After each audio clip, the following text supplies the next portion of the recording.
Alrighty. Going live, going live. You're live. Okay, cool. People, just like last time, let me know when you can see me and when you can hear me in the chat. Hit up that chat, let me know. Do I sound okay? Can you hear me all right? I'd say we can't get started until I hear back from you guys, so just let me know. It says I'm live. Should be live.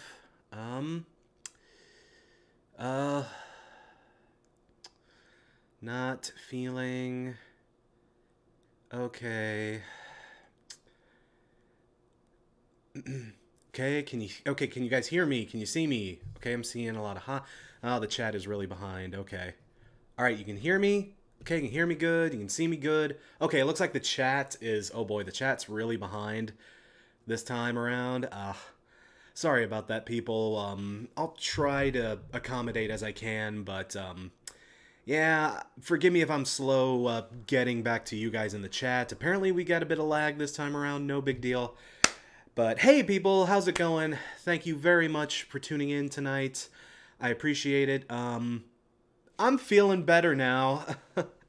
Oh god, after that last stream. Oh, that last stream just went so bloody long. I didn't even expect us to be going for as long as we did. Wow.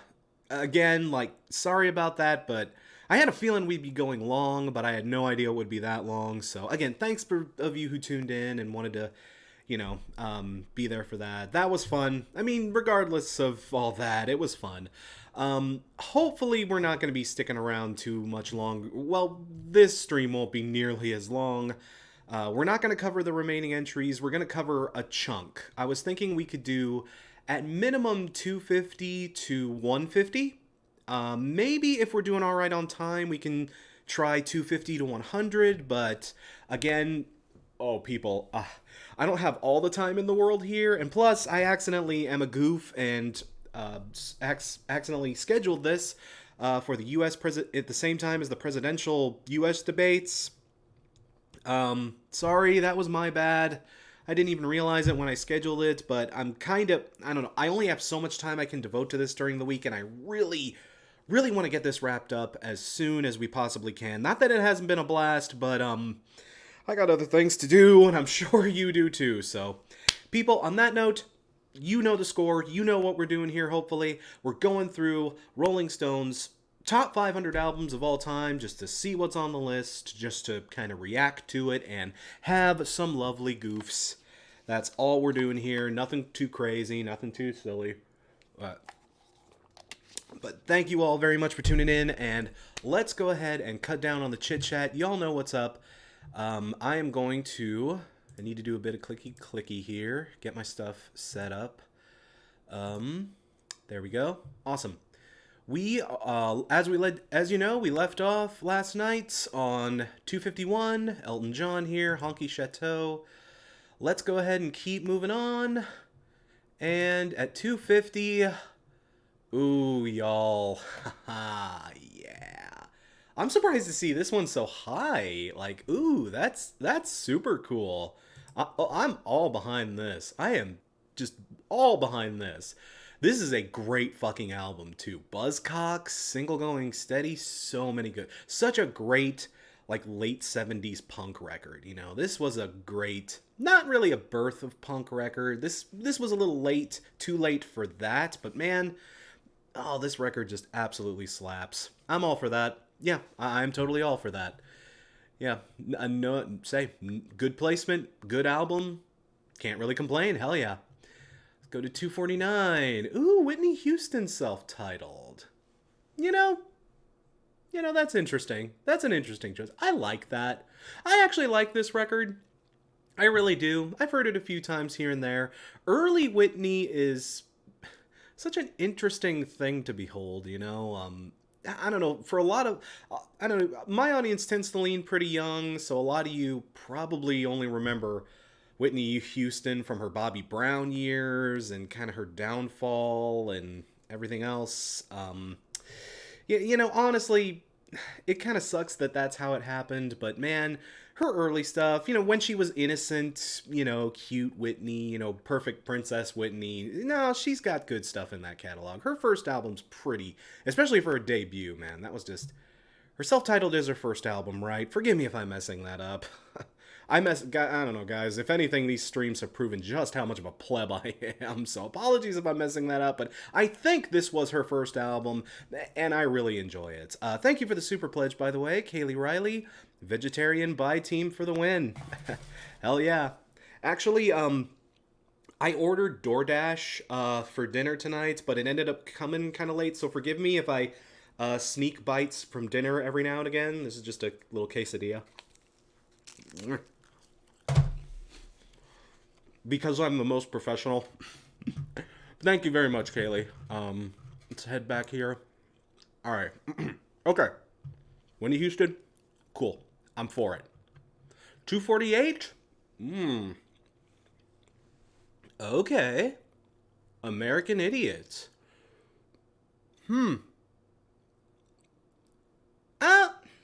I guess, well, the thing is, it's, of course I knew it was going to be showing up, but again, I had this pegged for at least the top 200. I figured it'd slide in at the 200s, maybe at the 150 mark. See, I don't know. I mean, I'm not gonna like kick and scream over this. It's okay. It's okay. Of a placement, I guess. I mean, we got a lot of stuff to get through, and you also got to remember these lists, they got to include a great deal of the history of music in general. So, yeah, even some of your faves, even some of your senpais, you know, there just isn't going to be room for everything. So, okay, I figured this would be higher, but okay, American Idiot, happy to see it here.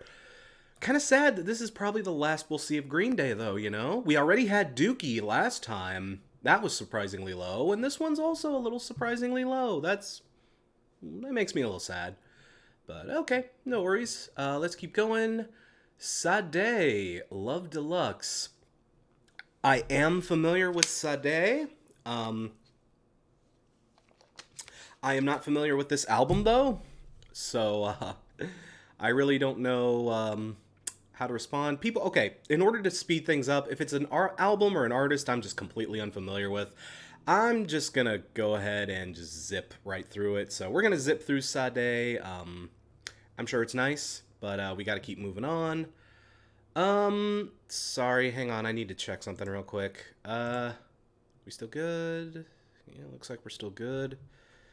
Okay. Sorry, just checking some stuff. Chat, are you still with me here? You're being kind of quiet there. Sorry. Gotta do this. Sorry. We'll get back soon.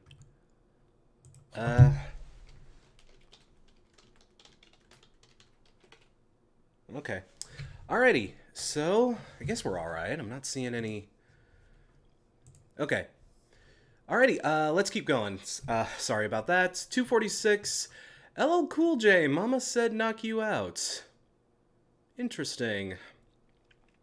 Very interesting. I knew we would see probably some LL Cool J here. I don't know, I guess this makes sense. This was a big damn deal in 1991, for sure. But, I don't know. Like, I don't know if it's like 251. I don't know. I mean, or 251, 246. Excuse me. Okay, I'm sorry. This is weird. I might be having a technical issue here. Okay, hang on. I'm sorry, people. Just a moment. Technical difficulties. Give me just a second. Yeah, that's weird. Hang on. Just a mo. Sorry, people. Okay. Alright, yeah. Sorry. Yeah, for some reason my chat... Okay. Sorry, folks. Give me a minute. Bit of a technical issue. I'll be right back. I just need to fix something real quick.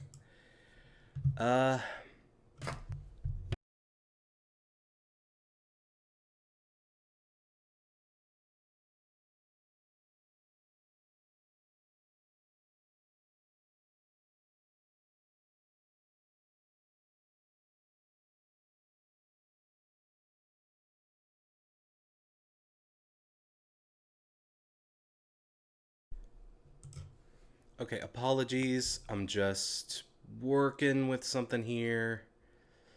All right, looks like we got it. Okay, yeah, sorry, the chat actually broke down on me here. All right, cool. Okay, cool. Looks like we're back. Sorry about that, people. Little hiccup, but it looks like we're all right. Looks like we're cool. All right. Mama said knock you out. I'm not the most familiar with LL Cool J's catalog. Just, I mean, real talk, but I remember Mama said knock you out. I remember like his early stuff. It's good for what it is. Good for what it is. I've never had any beef with LL Cool J. Sure.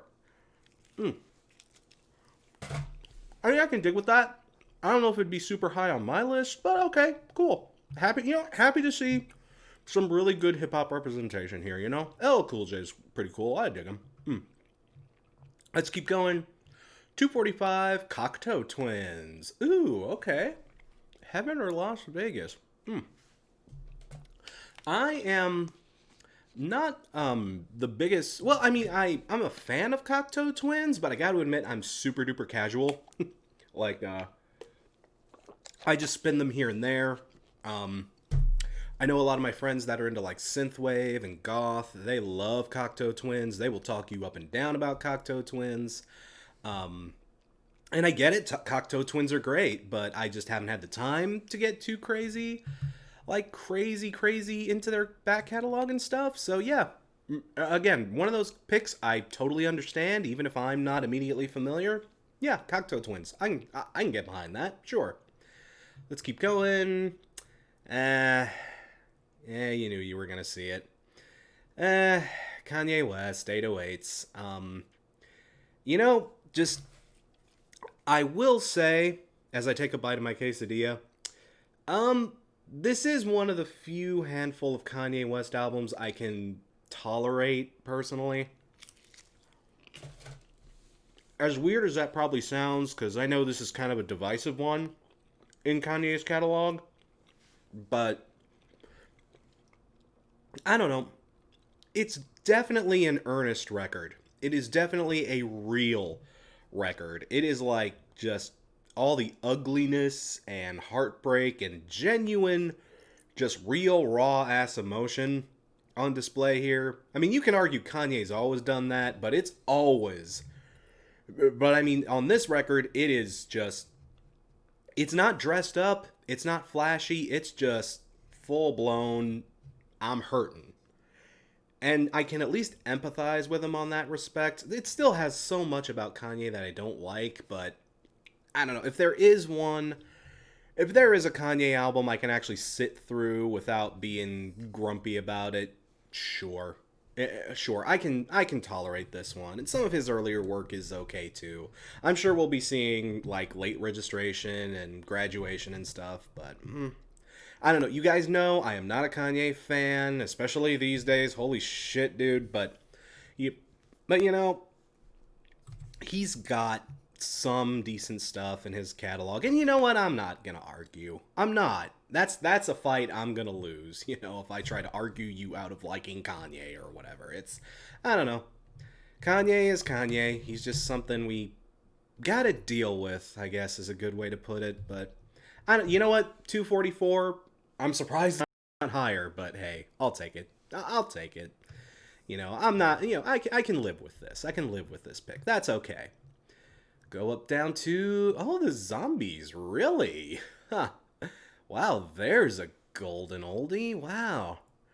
Oh, the Zombies, they are like super early British invasion. Like, I guess not super duper early. They were kind of, I don't know. They weren't like crazy early, but, sorry, hang on. Chat is partially cut off. Yes, it sure is. Let me just, sorry. Doing a bit of, no, you don't. Try to, we'll just, okay. Fuck it. We'll just, bam, y'all. You know what? Y'all are gonna be stars of the show. I'm gonna make you big. Ugh. Well, first I'm gonna make you small, then I'm gonna make you big. There, bam. Okay. So yeah, okay, thank you very much for letting me know. But yeah, there we go. Chat should be good now. Again, oh, the chat. The chat is the main reason I've been having so many technical difficulties. Y'all don't even want to know. But yeah. No. Yeah, I'm sorry. I was way off when I said early British invasion. But no, yeah, these guys were part of it. And yeah, I dig the zombies. Like, I mean, it's old school stuff. But, you know, it's cool. I dig this. And I completely understand the choice. Sure.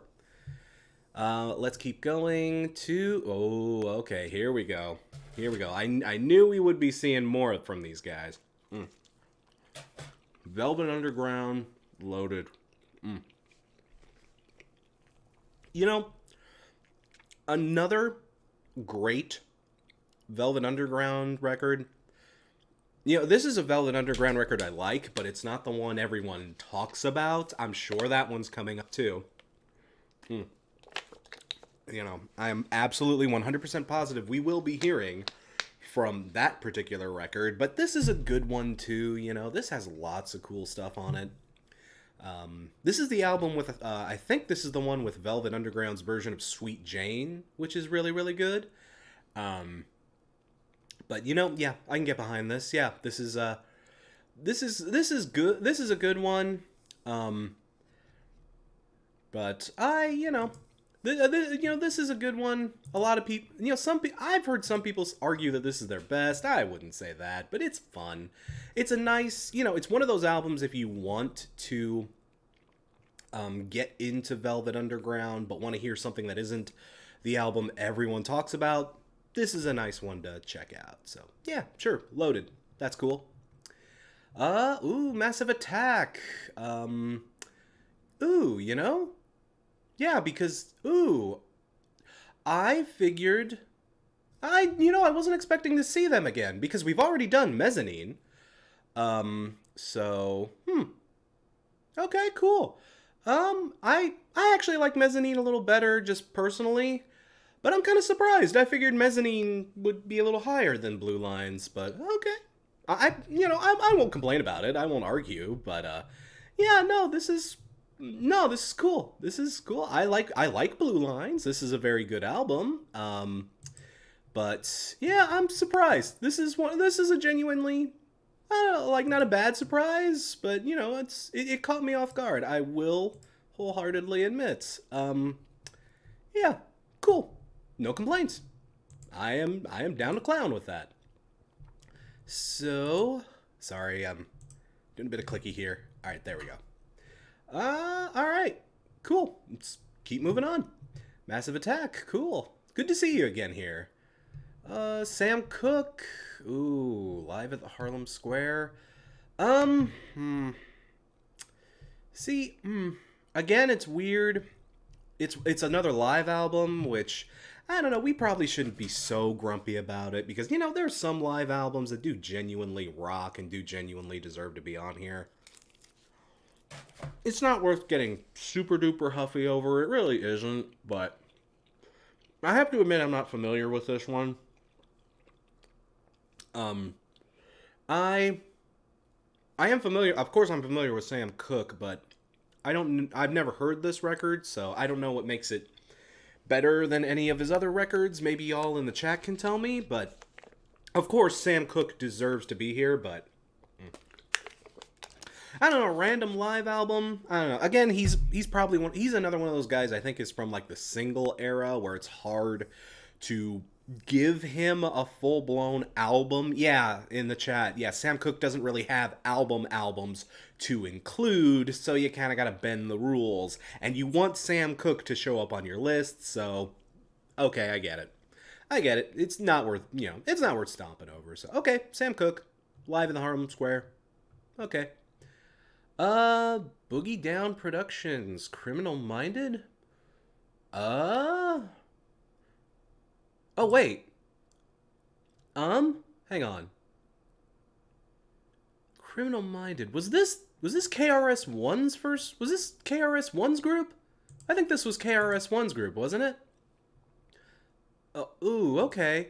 I love KRS-One. I've heard some of his solo stuff. I really, really dig his. But, thank you for the super chat, May Madison. Did I miss any high-quality memes? Um, I don't know. Does technical gaffes count as memes? Are those memes? When I fuck up everything royally, that's probably a meme, right? I don't know. But, yes, it is. Okay, yeah, I thought this sounded vaguely familiar, but I was like, okay, where do I know this from? Oh, shit. Oh, my pleb hip-hop knowledge is completely failing me here. But yeah, no, KRS. I love KRS-One. I haven't heard this record. I did not particularly know of its existence. So, that's our first one for the list. Criminal Minded. Cool. Yeah, KRS-One and Scott LaRock, who died shortly there. Oh, I didn't know that. Oh, that's sad. But okay, yeah, this is definitely worth checking out. Yeah, for sure. Awesome. Say, got love for KRS. What to say, man? I played enough Tony Hawk to love KRS. Is that like the ultimate pleb version? I know KRS-One primarily because I played way too much Tony Hawk. Oh, you know, a real thug is a thug. That's Hush. Oh, that's my scene. I'm sorry. Thank you for the super chat, Zeiss33033. If nothing else, Crash, you need to check out the rendition of Bring It On Home from that Sam Cooke live album. It's an absolute banger. Duly, also writing that down. Duly noted, Zeiss. Thank you very much. Okay, cool. Let's keep moving on now to, Kraftwerk. Trans-European Express. Which one is this? This is Planet Rock. See, my Kraftwerk is not... I'm pretty shaky when it comes to my Kraftwerk. I know, again, it's one of those bands I know of, but I'm very casual. Very, very casual. You guys can maybe tell me if this is like a bigger deal than it should be, but I don't know. Again, Kraftwerk is a band we are going to be hearing from again. Again, I apologize for my plebeian knowledge of this one, but yeah, classic alert, banger. Okay, yeah. I should catch up on my Kraftwerk. I'm a greatest hits bitch when it comes to Kraftwerk. So okay, that's my Autobahn. Autobahn that's the Kraftwerk album I know, but yeah. Okay, that's good to see. Hopefully we see Autobahn on here too. I'm almost positive we'll see Autobahn on here too. For sure. So let's keep going. Willie Nelson, Red-Headed Stranger. Yep. Yep, people. It's Willie goddamn Nelson. It's Red-Headed Stranger. Is this the best record he's ever done? I don't know. Y'all know I'm kind of a pleb when it comes to country too, but Willie's... this is the Willie Nelson album I think everyone knows. So, yeah, Willie, glad to see this one on here. This is a great little record, too, man. Again, it's a beacon of light in 70s country that really, really rocks. Hell yeah. Willie Nelson's just a cool motherfucker, too. I love him. It's hard not to like Willie Nelson. Unless you're the IRS, I guess, but fuck them. Hell yeah, Willie. Good to see you, dude. Just keep going on. Ah, nice. There we go. Now there is an album I'm happy to see here. Daft Punk Discovery, y'all. See, again, it's another reason why I kind of... No, I won't even say that, but, yeah. I came into this album, this was 2001. Yeah, this happened... I didn't discover this album until I was in college, but once I did discover it, oh my god, One More Time never left my rotation. One More Time, just over and over and over again. Harder, Better, Stronger, Faster, also great. Digital Love is also... Man, this was a good record. I agree. I see some of y'all, too low, should be higher. See, again, it's one of those things where you also got to take in mind... Guys, we got a lot of big stuff coming up. Like, not everything can make the top 10, so I kind of get it. I kind of understand the placement, Like, Honestly, if you put me in a corner, this is probably about where I guess it would end up. It might end up higher on my own list, you know. I don't know, but I'm cool with it. Hey, I'm happy to see it here. I am just happy to see it here. Voyager, yes, Jacob Sanchez, yeah. Voyager, also a great track from this one. Wonderful. Not gonna complain. Happy to see you again, Daft Punk. Hell yeah. Let's go to 235. Ooh. Okay, now we're getting into some of the good stuff. Yeah. I mean, y'all know I got. Y'all know I have. Ah, I shouldn't talk when my mouth is full of quesadilla. That's probably a meme. Yeah, no. Metallica, Black Album. Y'all know I got love for this record. This album is literally the first memory I have. You know. This record means a lot to me personally. I adore this record. Even though, yes, Metallica has put out better. I know. I'm a Metallica fan. I know they've done better. I know they've done better both before and after the Black Album. I know it's overrated and it's when they went mainstream and blah, blah, blah, blah. But, oh, people, it's got some genuinely good bangers on here. It really does. And you know what? Even if it didn't, you're not going to talk me out of this because personal value, sentimental value. You know, it's literally a part of my childhood. You're not going to talk me down from this, people. Thank you for the super chat, by the way, Brandon H95. Hey, Crash, obscure album. What obscure album would you include in your top 500 that you know won't be on here? Also currently playing the Tony Hawk Pro Remaster. I've played and beaten that game. I've 100%ed it. Very good game. Loved it. I don't know. My top 500 would probably include a lot of obscure shit. I'd be throwing, like, local stuff that never left my buttfuck middle of Indiana hometown and shit. Oh, yeah. My list would be absolutely insufferable with shit like that. But yeah, no. Again, people, I'm alright with this. I'm totally... And you know...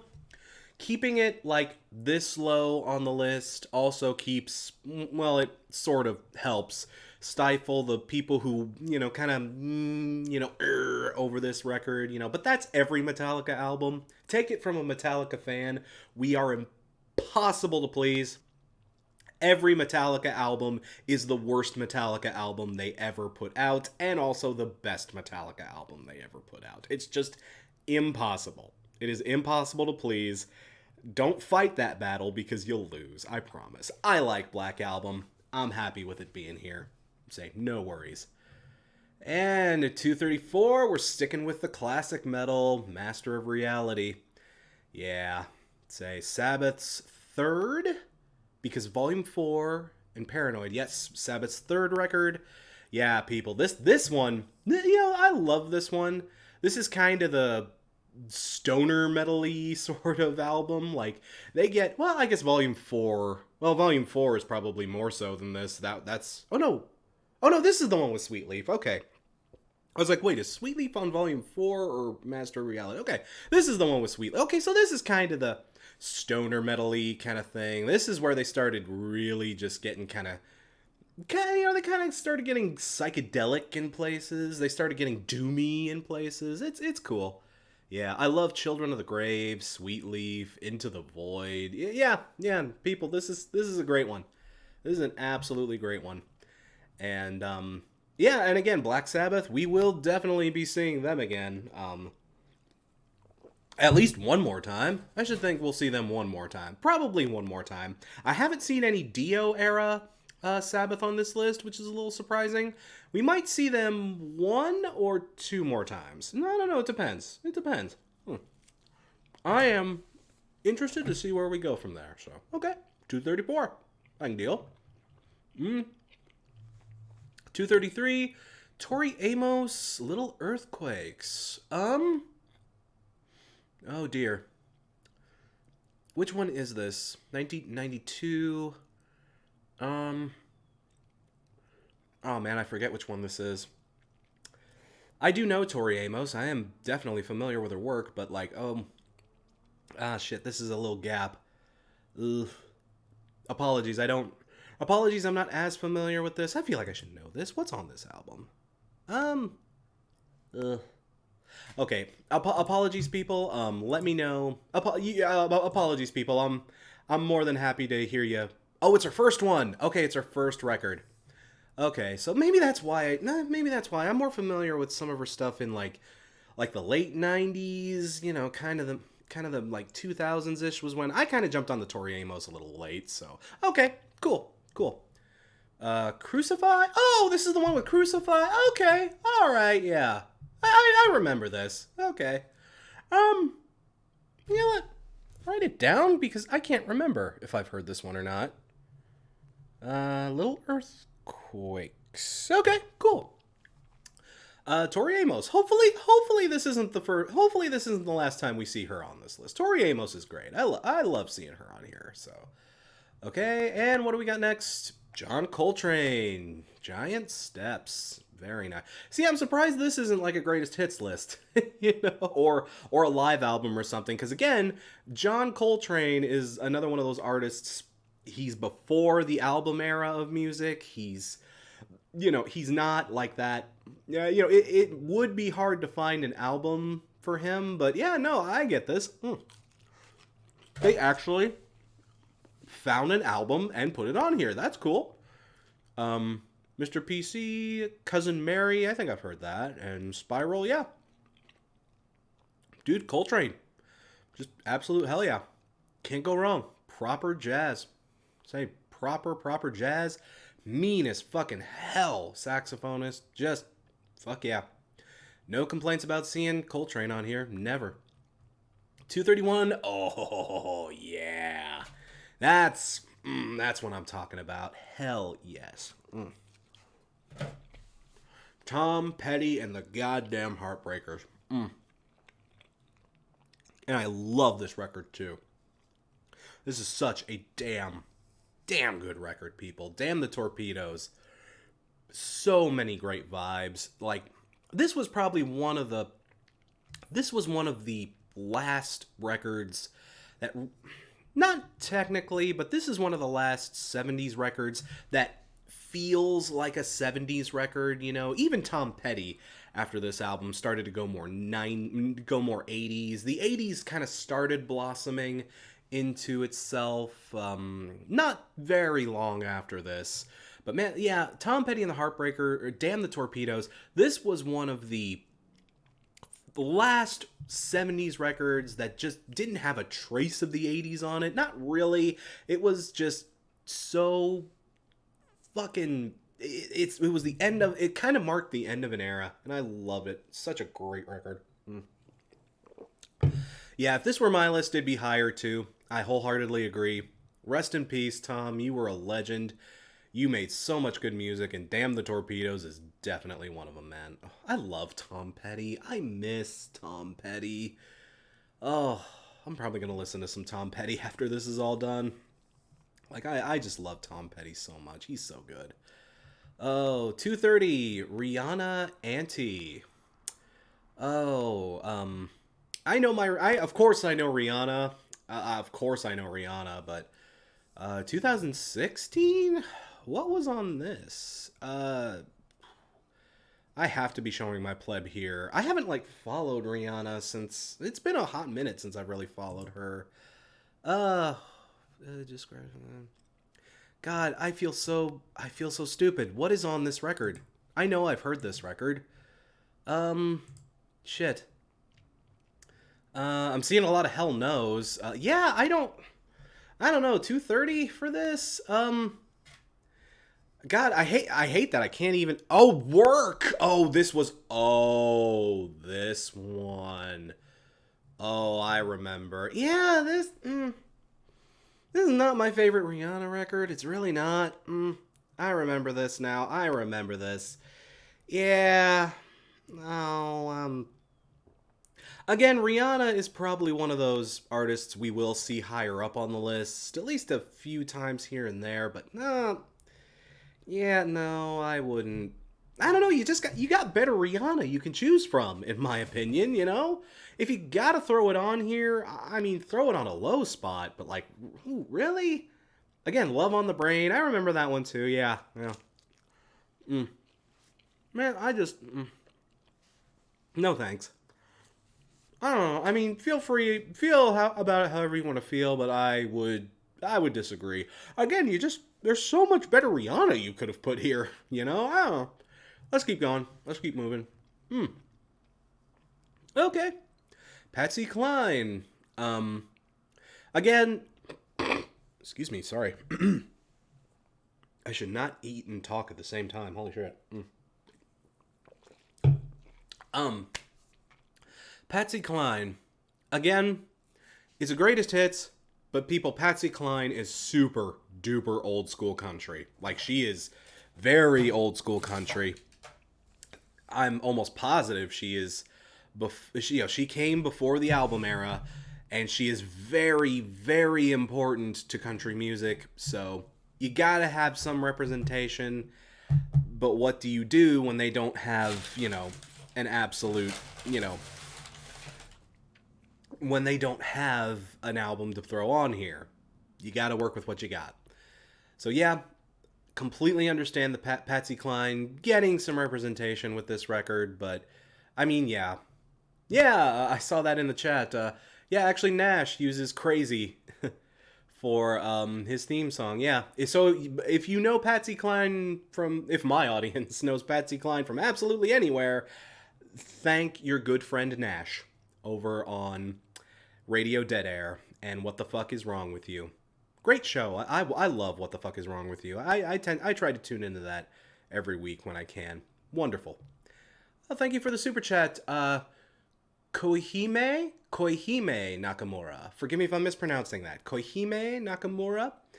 It feels like they're picking people more relevant to the current era, which I suppose makes sense to a degree. I mean, I get it. They don't, you don't want every single entry to be some rotten old fart that, only old farts like me are aware of. You want to put some stuff in there that represents where the tide is heading and some of the stuff that is going to leave a lasting impact. I get it to a degree, but at the same time, those are the albums you take the biggest risk putting on a list like this because, we put something from 2019 on this list, and then public opinion shifted on it really big time, and then it becomes a thing, So, I don't know. Again, with lists like this, you're never going to make everybody happy, but you tend to make them less happy when you put a lot of new stuff on there. I don't know. Nature of the beast. Let's keep rolling on.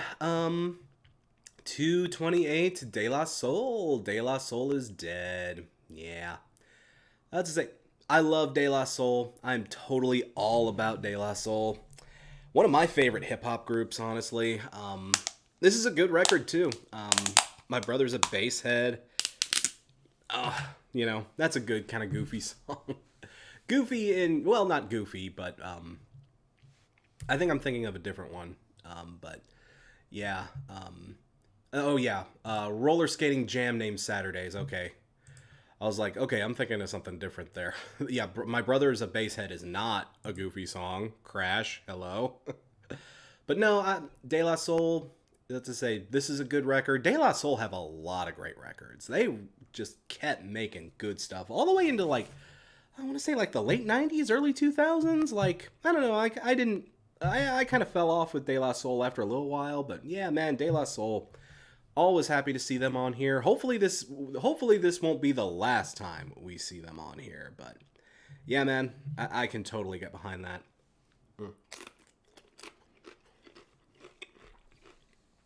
Apologies, I also have nachos, so. Okay, so let's keep. Oh yeah, in the chat, yeah, 3 Feet High and Rising. That's coming. I promise you 3 Feet High and Rising is coming.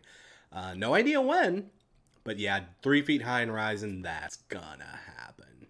Yeah. So let's keep going to 227, Little Richard. Here's Little Richard. I mean, yeah, it makes perfect sense. Yeah, Little Richard, of course. You gotta have. Rolling Stone has gotta have Little Richard on this list. Just period. He is just too important to the birth of rock and roll, people. Yeah. Not surprised at all to see this here. But again, like Little Richard, if you've ever actually gone back and listened to some of that Little Richard, like actually just listen to it, like, yeah, no, he's really, really good. He is, honestly, his stuff has really held up. Like, he was just wild and crazy, man. And he had skill, such skill. Like, yeah, happy to see Little Richard on here. Rest in peace, Little Richard. Rest in peace, man. I'll just say, an absolute trailblazer, man. Just nothing but respect for Little Richard. Let's keep going. Okay, here we go. 226. Another golden oldie. Derek and the Dominos, Layla, and other assorted songs. Derek and the Dominos, I hate to admit it, but I only ever think of this band as like Clapton's band, I mean that kind of is, they are Clapton's sort of thing. They were Clapton's big project, that was, that's all anyone really remembers Derek and the Dominos for, is because, oh yeah, that's Eric Clapton. And yeah, but old school Clapton, yeah, man, I can't deny. Fucking Layla. Say whatever you want to about Eric Clapton himself. He's gotten himself into some trouble here and there, but like, oh man, I don't know, man. The music just absolutely slays, man. Layla is undeniable. It is just, I cannot even fault them for, they even knew Layla was a fucking beast, because they named the album after Layla, and like, we put other stuff on here too, but this is the album with Layla. They made sure to emphasize that, okay, yes, this is Layla. This album is Layla. This is the one you want to hear. This is the one that's going to end up on all the soundtracks. I get it. Absolutely. 225. Good old Yankee Hotel Foxtrot.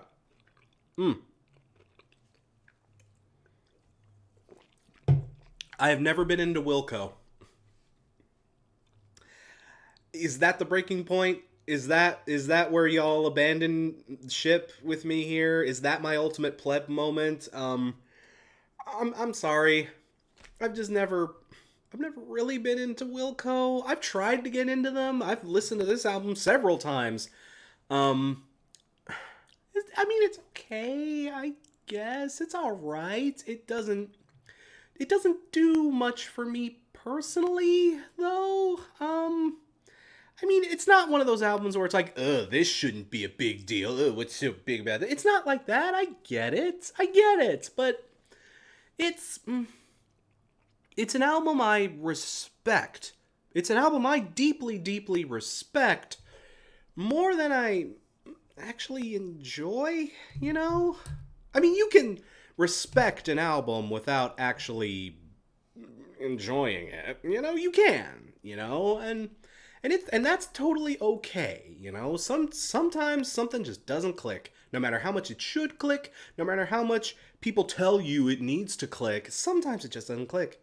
And God help me, with Yankee Hotel Foxtrot, maybe someday it'll click.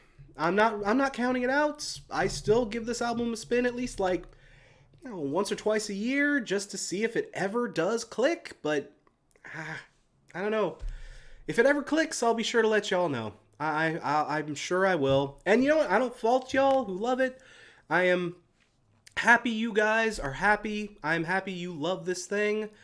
And, I'm happy they've got, the respect that they really deserve from this album. It's a good album, but I don't know, it's just not my thing. Not my thing. And I'm glad I'm not the only one in the chat that feels like that. Again, don't hate Wilco. Wouldn't slack this choice for anything. I absolutely wouldn't, but I don't know. I don't know. Maybe someday it'll work. I've heard some people describe them as dad country. Maybe when I'm a dad, it'll make more sense. I don't know. But, it's okay. I'm all right. I'm certainly all right with Yankee Hotel Foxtrot being here. No worries. Number 224, Dixie Chicks, Fly. Yeah. Oh, thank you for the super chat, Calm Tony. Hey, Crash, I work a night shift and I'm watching this at work. Hopefully this doesn't cut into the debates. Cool. Don't get in trouble on account of me, dude. If you're at work, don't, don't get in, hopefully the boss doesn't, hopefully the boss doesn't get you in trouble for anything, but, I'll try my best to wrap this up. I think the debate is at like 8. We'll try to punch through to then. We won't hopefully go too far over 8 p.m. I don't know. We'll try. We will try, damn it. But, Dixie Chicks, or the Chicks as they're known now. Fly, I mean, yeah.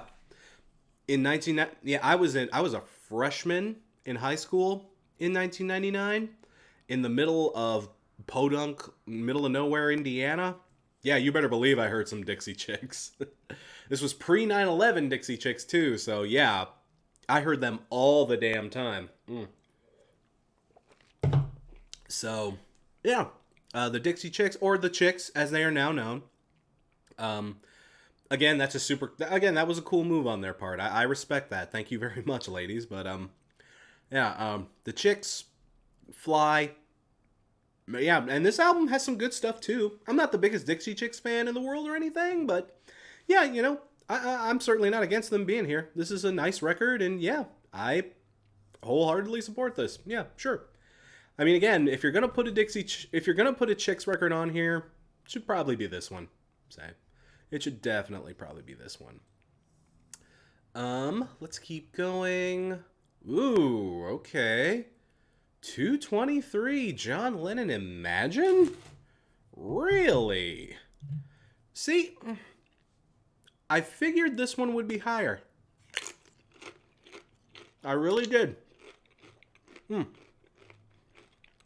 Like, again, Rolling Stone just, or at least they tend to, like, just love the Beatles. So, and this is one of the biggest solo things John Lennon ever did. So, that's surprising.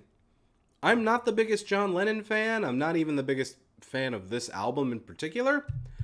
But, yeah, this is like an easy, if you're gonna put some of John's solo stuff on here, this is like a layup.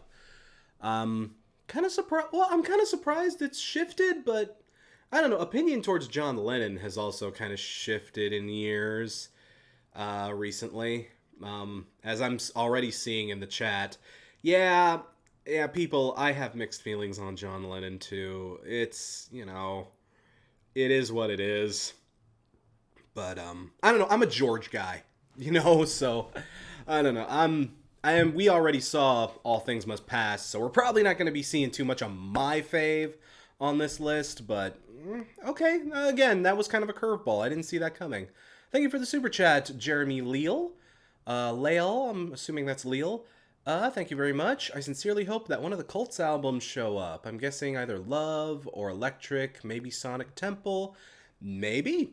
I don't know, I figured if the Cult was going to be on here, they might have shown up already, but, I certainly wouldn't be against any of those showing up here, for sure. I'd love to see the Cult pop up on here. I wouldn't put money on it necessarily, but hey, you never know. Oh boy, we got a few super chats in here. Let me just check. Sorry, Leal. WizBlue, thank you very much for the super chat. Love the vids, Crash, especially this countdown. Was wondering if you were into collecting vinyl. I used to be a long time ago, before I even did Rock Critic, but before I even did YouTube in general. But unfortunately, I went through some hard times a long, long time ago, and I had to sell my whole collection. That was a heartbreaker, so I had to stop. And record collecting is such an expensive hobby, you know. I've been thinking of getting back into it, but it's so expensive, and like I lost my whole collection, so I've got to start from scratch when I eventually do. Oh, it's a ton. But thank you for the super chat, WizBlue, and May Madison. Thank you again for the super chat. Imagine Crash actually meeting a deadline for this channel. Pff, you and Primus suck, by the way. Thank you, May. Thank you. Oh, deadlines. Those are for the weak. Okay, so let's keep going. Let's keep moving on. We're making okay time right now. Madonna, Ray of Light. Again, I'm shocked over some of the things that this got under. Really, Ray of Light. Huh. Okay, I'm not like aghast or anything, but like, okay, Ray of Light more than like a prayer? Huh. It's an interesting choice, but you know, okay. Oh, and people in the chat, I'm sorry, I'm already seeing it. To say Primus sucks is not an insult because that's how Primus themselves, that's like their tagline. That's what they say. Primus sucks. That's their slogan. That's their slogan? That's their slogan. Whatever. But that's not an insult to Primus. That's just how they... Primus fans get it. You know, Primus fans will get that. But, yeah, Ray of Light. I actually really like Ray of Light. It's a cool little shift in Madonna's catalog. You know, this was her growing up record. This was her kind of, you know, this was her, not that I ever minded the other side of Madonna. Honestly, that side is probably more interesting. The whole provocateur, you know, 90s Madonna. I mean, that stuff is, you know, a lot of that stuff is just absolutely timeless. You know, I love that Madonna, but this Madonna was also interesting too. It was nice to see her kind of mature, but do so in a way that, showed us that she could still produce good music even like that.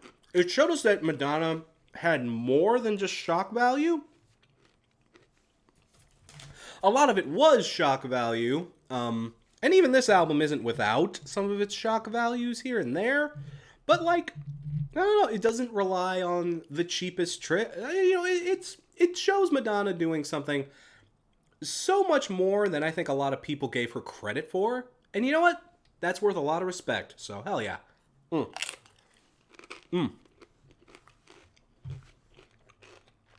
Sorry, I got a super chat here. Let me just... Thank you very much. Please take me seriously for the super chat. Okay, if you insist. Hey man, congrats on your coming out video. It's really inspiring and you're helping others like me to be honest with myself, which is why not only will I be... Oh, okay. Okay, it's a troll.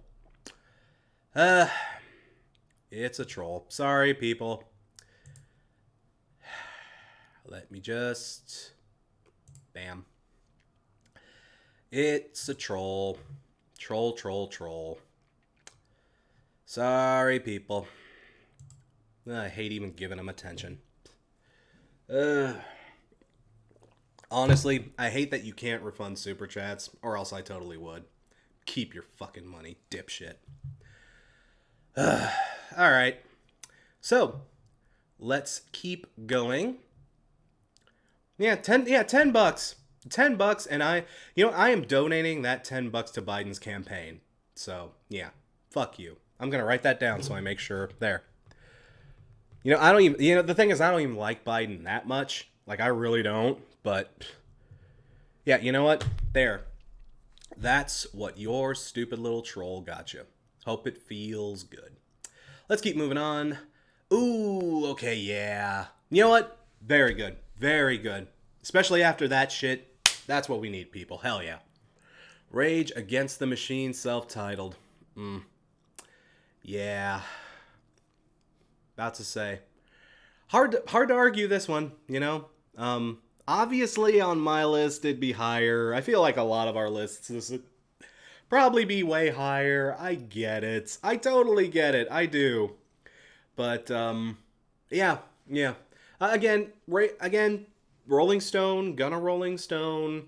This list was put together by a lot of, this list was put together by the consensus is made by a lot of different people in the industry. You know, like, I get why those way too lows are gonna keep rolling in for sure. I get it. But again, it makes sense that it's here in the 200s. I kind of predicted it would probably show up around here. So, again, not everything can be number one. And, you got to take into account every genre, every classic record. All of the guys, that probably helped inspire Rage Against the Machine, they're going to be showing up too. So, I am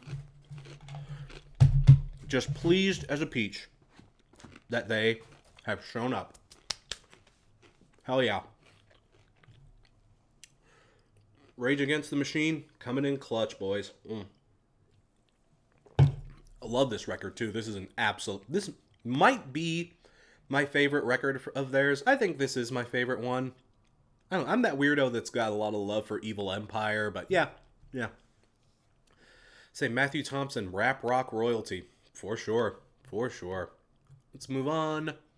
220, Crosby, Stills, Nash and Young, Deja Vu.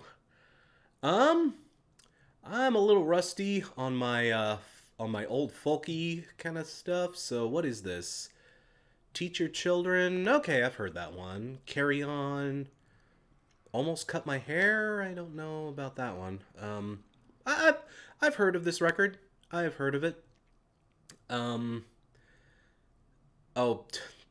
Do Not Stop Eating. I need to stop eating. I'm sorry. But, thank you for the super pledge, Martin Raymarson. I remember that your name is just Martin. Thank you for clarifying that, by the way. Thank you very much for the super chat. It is not a troll. I sincerely appreciate that. Thank you very much. Almost definitely won't happen, but I hope my boys Judas Priest make the list. I wouldn't count them out. I know we're pretty high on the list. I know it's going to be tough to see them show, but I wouldn't count them out just yet. You may get your wish. I won't make any promises, but you might get your wish. Who knows? Who knows? I'd be surprised if they didn't put something on here, but who knows? You might get your wish there. That would be cool. And thank you for the super chats. Nick Flowers. It's kind of funny, Rage was above Imagine on this list. Like, fuck pacifism. Okay, dude, in 2020, I completely understand why Rage Against the Machine is getting more push than John Lennon's Imagine, especially after that hokey celebrity cover. I know that's recent. I know that probably didn't really factor into things too much, but like... like that couldn't have helped its chances. I'm just saying, with Imagine, that could not have helped its chances at all. That stupid celebrity thing that went around. I'm sorry, that was just so dumb. That was so dumb. That was just, it makes me laugh. It's not like a fucking, it's not like anything to get huffy about, but like, that was just such a goof. That was such a little weird goof. Thank you for the super pledge, Mark of all trades. This is my first super chat ever. You're one of my favorite music content creators. Also, thoughts on the new Deftones album. Thank you very much, Mark. That is super nice of you. Thank you for the pledge. I have heard the new Deftones album. I'll be covering that in the next FIMI that will be coming around in October-ish. I'll probably be opening those up probably sometime soon after we finish all these streams here, so stay tuned for that. I have heard the new Deftones album. You'll hear my thoughts on the FIMI. Thank you again for the super pledge. And another, a few super chats. Okay, few super chats here. Thank you for the super pledge, JLM 2002. No troll here, Slogo for life. I deserve that. I deserve that, man. That's okay. Slogo, just... some of the shit that falls out of my mouth. I'm amazed y'all watch me. I really am. I am shocked. I am so bad at this. Oh, Nate the Great, 2556. Thank you very much for the super pledge. God, I hope Queens of the Stone Age, Songs for the Deaf, is on this list. I wouldn't count it out, but I would have, I don't know, my bet is we would have seen it by now. That would have been my first guess. But I don't know, maybe. I will be a little surprised if we see that. But okay, we need to keep moving on. We need to keep going. It's 7 o'clock, so we need to keep pushing.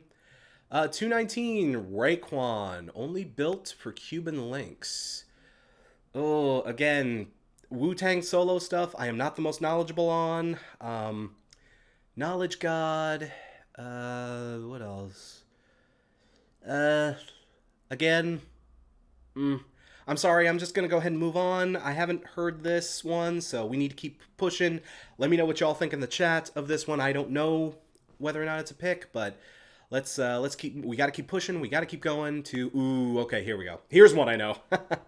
TLC, Crazy, Sexy, Cool. Man, this was a good record, people. It was. This was absolutely wonderful. Loved this record. When I was like 94, that would have made me 9 years old. Oh, yeah. Guys, Waterfalls was my absolute jam when I was 9 years old. Oh, I loved it. Loved it. And that record actually got me to go and try to find all their earlier stuff, too. TLC was legit, people. TLC was, like, absolutely legit. TLC has some great fucking stuff. I should cover them in some capacity, because there was a lot of their music I really enjoy. You know, that might happen someday. That might totally happen someday. I got love for TLC. Hell yeah. Happy to see this on here. Maybe not even the first time we'll see TLC. That would be, I don't know, who knows. Say, yes, rest in peace, Left Eye. Rest in peace. But yeah, great record, absolutely. Ooh, okay, yeah.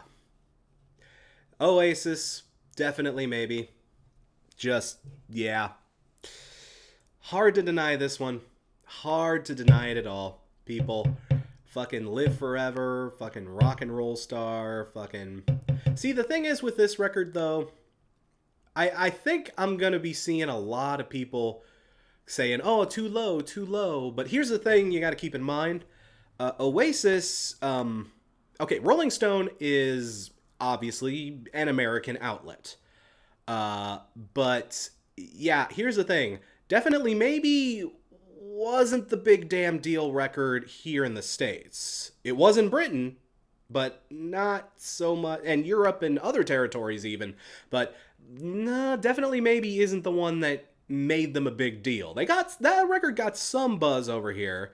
I remember it was somewhat of a deal, but that wasn't the big damn deal. Over here, it's What's the Story, Morning Glory. That's the big damn Oasis deal record over here.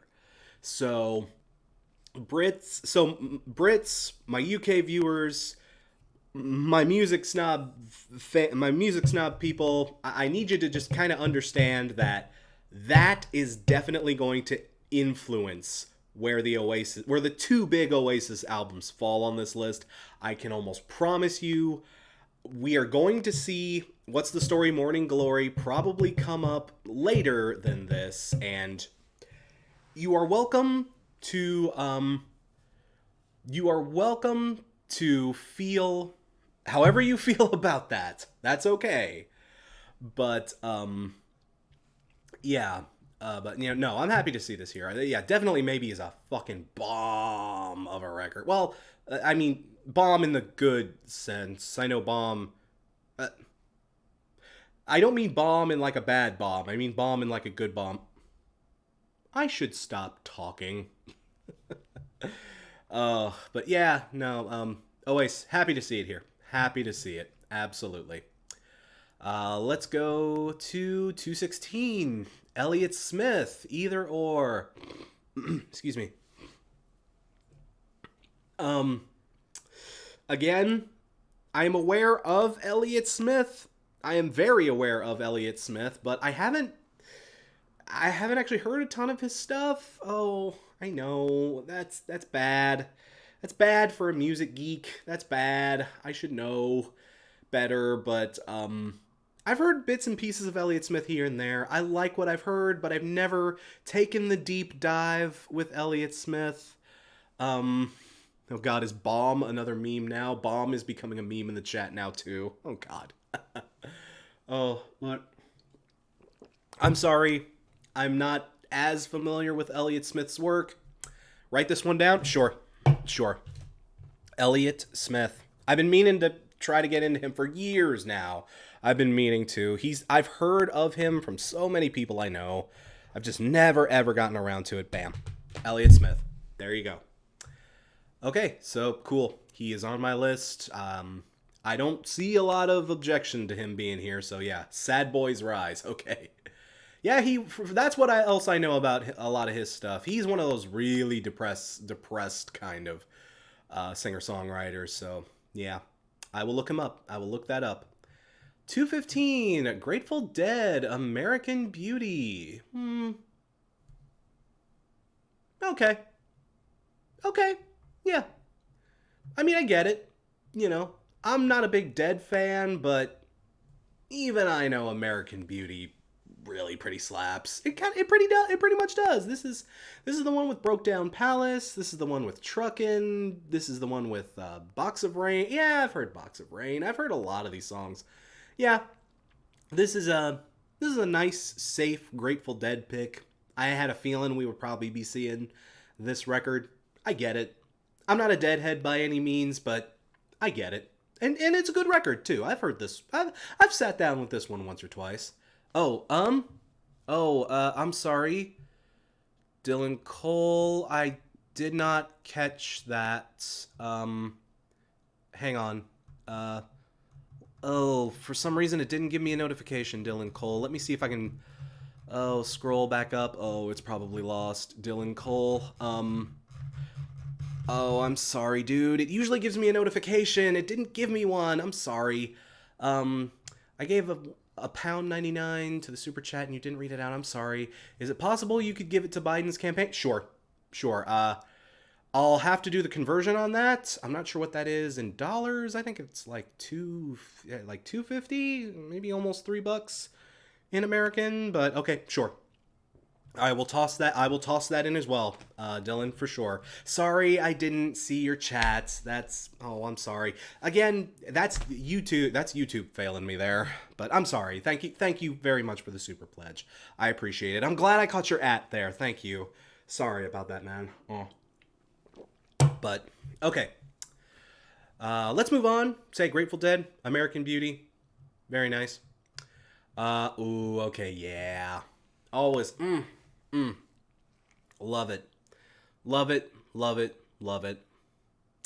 Tom Petty, Wildflowers. Just, You know, this is the third time we've seen Tom Petty on this list so far. That's, okay. Okay. I'll deal with this when it comes up. I can scroll. I can scroll through my super chats to see what happened. To see what happened exactly. I can do that. I'll do that after the stream, and I'll make absolutely sure. Don't worry. But yeah, no. Again, Tom Petty. I am so glad that we have seen him pop up so often. It kind of sucks that it's kind of lower on the list, but man, I just love Tom Petty. I'm here for the representation. I am all here for it. And thank you for the super chat, May Madison. Mainly in spite of the troll from earlier, from a gay South Carolina nerd. I'm assuming that's what SC means. Who is going to be voting to get the reality star out of office. Wait, that's okay. Oh, fuck. You both pledged $5 and then it shoved. Okay, hang on. Okay. Thank you for the super chat, Brandon H99. Thank you for voting. Thank you for doing everything you're doing. Thank you very much. And thank you, May Madison. American Beauty and Working Man's Dead are the albums that people who don't like Grateful Dead think are their best works. Well, I'm not a huge Grateful Dead fan, so I guess, I don't know that one. I don't dislike the Grateful Dead, but, I'm not a Deadhead. I don't know them well enough to say one way or the other. So, okay. Yeah, we need to move on, though. we need to move on. We need to keep trucking. But yeah, Wildflowers, great fucking record. Wonderful fucking record. About to say so much good stuff. Man, Tom Petty. God, I'm glad to see you so much on this list, dude. Just that warms my heart. I love it. Love seeing you here, Tom. Just, you're always welcome, my man. 213, Fiona Apple, The Idler Wheel. Okay, which one is this? Every Single Night. Oh, Hot Knife, Daredevil. Okay, yeah. Yeah, I remember this one. 2012. Yeah, I remember cruising across this back in the day. I don't know if I'd call this my favorite Fiona Apple record, but it's very solid. I'd say very solid work. Very, very good stuff. And again, Fiona Apple, this is not the last time we'll see her probably. You know, a reasonable entry. Reasonable entry. Hot Knife is a damn good song. Yeah, lots of good ones on here. Yeah. I got no complaints. Yeah, nice placement, I think. I'm not here to complain about it. Nice placement, nice album. Can't complain. Sorry, Aaron. I'll try to lay off the table. Yeah, my mic is resting on the table, so I apologize for that. I will try to apologies. I'll try not to hit the table there. The mic is probably picking that up, so thank you for letting me know. All right. Let's keep moving on to Nina Simone, Wild is the Wind. Okay. Say Nina Simone, again, a very important figure in soul music. Very, very important. Very talented, too. She had some very good stuff in her catalog. Yeah, Lilac Wine, that was her. Yeah. I actually remember the Jeff Buckley version a little bit better. But yeah, Lilac Wine, that was hers. I Love Your Lovin' Way. Yeah, about to say. Nina Simone, again, another very important, very influential figure with some damn great music. And she was just an outright talent, people. Just very, very important to soul music. Yeah, absolutely. No objections, chat. Any objections? I really don't think there's too many objections to this one. So, yeah. Say, bless you, Nina. Bless you. Oh, thank you for the super chat, Alex Khan. I hope they include the last Fiona Apple record. I don't know. Well, okay. If they were, it probably would have showed up early. Because even for all the hype that record is getting, I don't think people... We're not going to see it at what? 212? We're almost in the 100s, people. We're probably not going to see Fetch the Bolt Cutters in the 100 spots. I don't know. Crazier things have happened, but who knows? Let's just keep scrolling along to Joy Division, Unknown Pleasures. I told y'all we were going to see it. And, makes sense. I would have maybe thought it would have breached the 200s, but it's reasonable placement. Say, it is reasonable placement. I'm alright with this. Say, again, Unknown Pleasures is, of course, a classic record. An absolutely classic record.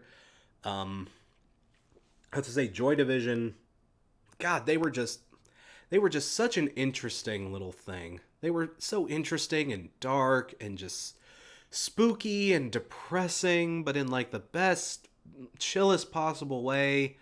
Yeah, I'm seeing a lot of too lows. I get it. I get it.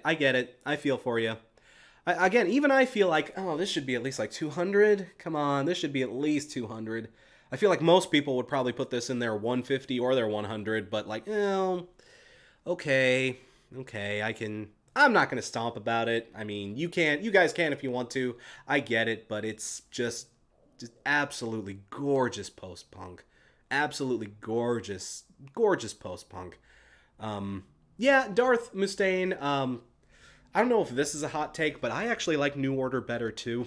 But I mean, the Joy Division the Joy Division New Order thing, it's really an apples and oranges kind of discussion. It really is. They're so different. It's not even fair to compare them, even though it makes sense to compare them. It's kind of not fair because, man, they ended up doing something so much different as New Order. But yeah, no, I'm not going to complain. I'm not going to complain about this necessarily. Joy Division is an absolute awesome album, but we got a lot of stuff to get through, people, so I get it. Thank you for the super pledge, Jeremy Leal, from a bisexual former Texan, current Washingtonian. Apologies for that. Here's $5 for the Biden campaign. It's also pronounced Leal. Okay, thank you, Jeremy Leal. Thank you very much. I appreciate that. I appreciate the super chat. Thank you very much. I'm going to have to start writing these down. So, all right, 10 and 5, $4.90, 5. I'll throw in an extra cent. Okay. And I will confirm that other one. Okay, cool. Okay, thank you very much, people. So let's move on to 210, Ray Charles, The Birth of Soul. Is this a greatest hits collection? Well, I would get it. First person who's knocking around Seattle's contract in 52. This box collects. Okay, so this box collects? Is this a box set? Oh dear, is that? Oh boy. Well, again, Ray Charles. Again, he's from the era from before albums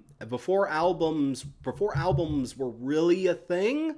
So I get it. I get why you probably got to do it like this for Ray Charles. I completely understand. Yeah, compilation alert. Okay, yeah. People, it's, again, for artists like this, it makes perfect sense because Ray Charles, again, we're before the singles era, we're before, all of that, and you've got to have Ray Charles on a list like this. You do. You just gotta have him here. So, no objections whatsoever. Throw him on here so we can have some representation. I'm okay with that. Again, Ray Charles, people. Do I even need to talk up Ray Charles to you people? If I do, then shame on you. Shame on you. You should totally be listening to Ray Charles. Absolutely. Say. You shouldn't need me to tell you that Ray Charles is a goddamn legend, so hell yeah. Alrighty. Oh, N57. Yes, there has been some Elvis. Elvis's self-titled showed up, and one of his live albums actually showed up. But yeah. Thank you for the super chat, Chris McClan. Biden 2020. Again, like I've said, not my first choice, to be honest, but like, hey, I'll take him over the other guy. Let's try not to talk politics, people. And let's not necessarily make this into a Biden fundraiser too. I mean, like, hey, I'm voting for the guy, I'm rooting for the guy to win, but that's not what we're here for. So, I don't know. I appreciate the support, and I appreciate the super chats, but I don't know. Given if you really want to give money to his campaign, just go ahead and give money to the campaign. That'll help a lot better. Or look up your local, senators who need the money, who really need that pledge. Don't give it to me if that's where you want it to send. Okay, just laying that out there. Again, thank you for the super pledge. I appreciate it. All right, let's keep going. Oh, here it is. Yeah, we knew this was coming. Run DMC, Raising Hell. Yeah, this is the Run DMC album I know. This is the Run DMC album a lot of us know. I mean, fucking, it's tricky, and you be illin'. I think this is the one with Dumb Girl, too. I love Dumb Girl. It is such a goofy, fucking, fun little song. I love Dumb Girl. Forgive me if, I think that's on this record. But yeah, Raising Hell, absolute hip-hop classic, very important album. Fuck yeah. Fuck to the yeah. Let's just say, it might be a little low. I get that, but again, the higher we get, the more, the higher we get, the harder it's going to be for us to sort of, the more we're just gonna have to bite the bullet and compromise. It's gonna come down to that. It's already come down to that in some respects, but people, it's really gonna start coming down to that the further we move along this list. So yeah. So yeah, Run DMC, Raising Hell, happy to see ya. Probably would have put you in the top 200 if I had my way, but hey, I can't complain too much. Ooh. Do y'all feel... How do y'all feel about this one? See, I'm not a Lil Wayne fan. I don't really follow Lil Wayne that closely. So, okay, while I'm waiting for the chat to pop in, that's perfect timing. Thank you, Oscar, for the super chat. While I'm waiting for you guys to pop in, thank you for the super chat, Oscar. Hoping for a Kate Bush pick in the top 50. Yeah, but probably not. Yeah, it'd be nice. I'd be happy to see that, but I don't think we will. We might. I'll never rule it out, but you never know. Yeah, I had a feeling. No, we're feeling no. See, I don't know. From what I've heard, this is one of the better. I don't know. So, I can't say necessarily, but, I don't know. Just from what little I do know, oh yeah, that's a hot take. That's kind of a hot take. Yeah, some people, though, that's the thing. That's the other thing I know about this record. It is supposedly one of his best. This is like one of the, this is one of the definitive Lil Wayne records. So, again, I can't contribute. I'm sorry. I can't say one way or the other. Y'all have fun arguing that in the chat. Thank you for the super chat, by the way, Depressed Dork. No comments, but thank you very much for the support. Very nice of you. Thank you. Okay. So, decent but too high. Okay, y'all can argue that out in the chat. I'm okay letting y'all handle that one. Let's say that one's up to you. I love Run DMC though. I'll just say that there. I just showing my love for Run DMC. That's all. And 207, the Eagles.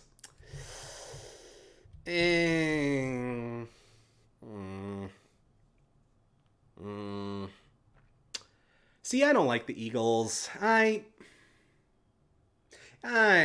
This is a big personal preference thing. Again, guys, I'm essentially just Jeffrey Lebowski, I am just in the back of that taxi cab going, man, I hate the fucking Eagles, man. Just like, can you turn that shit off? And y'all can scream at me about, not about your peaceful cab and everything.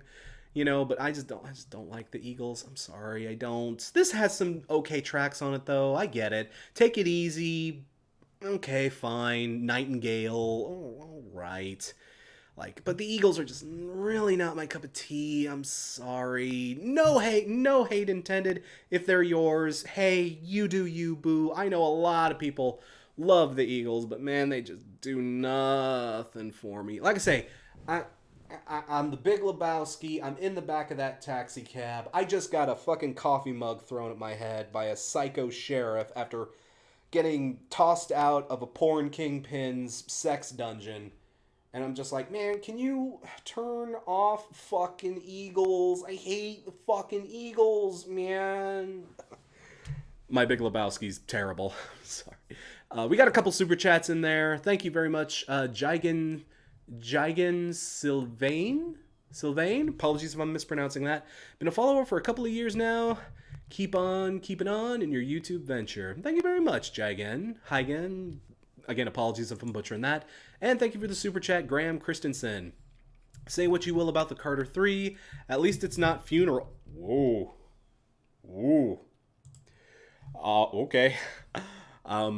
You're allowed that hot take, sir. You're allowed it. You are allowed that hot take. I will just leave you to the chat. Thank you for the super pledge, Graham. Thank you for the super pledge, Luke. Oh, thanks. Please don't lose your voice again. I'll try. Again, we need to keep moving, so I don't do that. But thank you very much, Luke. That is super generous of you, man. I appreciate it. Thanks for showing up. Let's keep going. 206. Hello, Starman. Happy to see you again. Especially after that last kind of faux pas where we saw you. Again, Scary Monsters got robbed. Scary Monsters got robbed. I just putting that out there. Scary, but yeah. David Bowie, Low. Yeah, this one's hard to deny, people. Low is... I really like the Berlin trilogy. Like, this isn't my favorite one of the Berlin trilogy, but, like, this is still a fantastic fucking record. Absolutely wonderful. I'm more of a Heroes guy myself, but yeah, Low cannot be denied. Is Low too low? See, I knew that was going to happen. As soon as Low popped up, I was like, they're going to say it. They're just going to say Low is too low. I don't know, maybe Low is too low. So, I don't know. Low is low. Low is low. That's all I can say. Oh, okay. Thank you for the super chat, Rid PR. Lil Wayne's funeral, not Arcade Fire's funeral. Oh, that's right. He does have an album called Funeral. That was his last album, wasn't it? Oh, that's right. Oh, I'm sorry, Graham. I'm sorry, people. I'm a dumb. Thank you for the correction, Rid. Thank you very much. Oh, and another super chat from Zachary Dresch. Thank you very much, Zachary. The Eagles would be better if Don Henley and Glenn Frey weren't total D-bags, and the rest of the band are just as essential. See, I don't know my Eagles lore as well as other people, but from what I'm led to understand, yeah, they apparently were kind of douchey. I don't know. See, I don't know. All I know is the music, and I don't like the music very much, so... Thank you for the super chat, Stickbot Warrior. No comments, but thank you for the support. Always very nice. Thank you. But yeah, Low. Logo is the Matthew Roberts in the chat. Logo is the new Slogo. Oh, dude, a golf clap. That's funny, dude. Let's move on. Let's keep going. Cat Stevens, 205. T for the Tillerman. I knew we would get some Cat Stevens on here. Is this? Yeah, this is Wild World. This is Father and Son. Okay, yeah, this is the bit. This is like one of the big Cat Stevens records.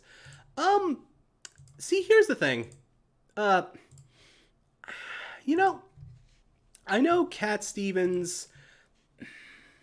Like, I know Cat Stevens kind of. He's kind of got a reputation. You know, some people despise Cat Stevens. They cannot stand his work. And I get it. I totally get it. But, like, I can't hate him.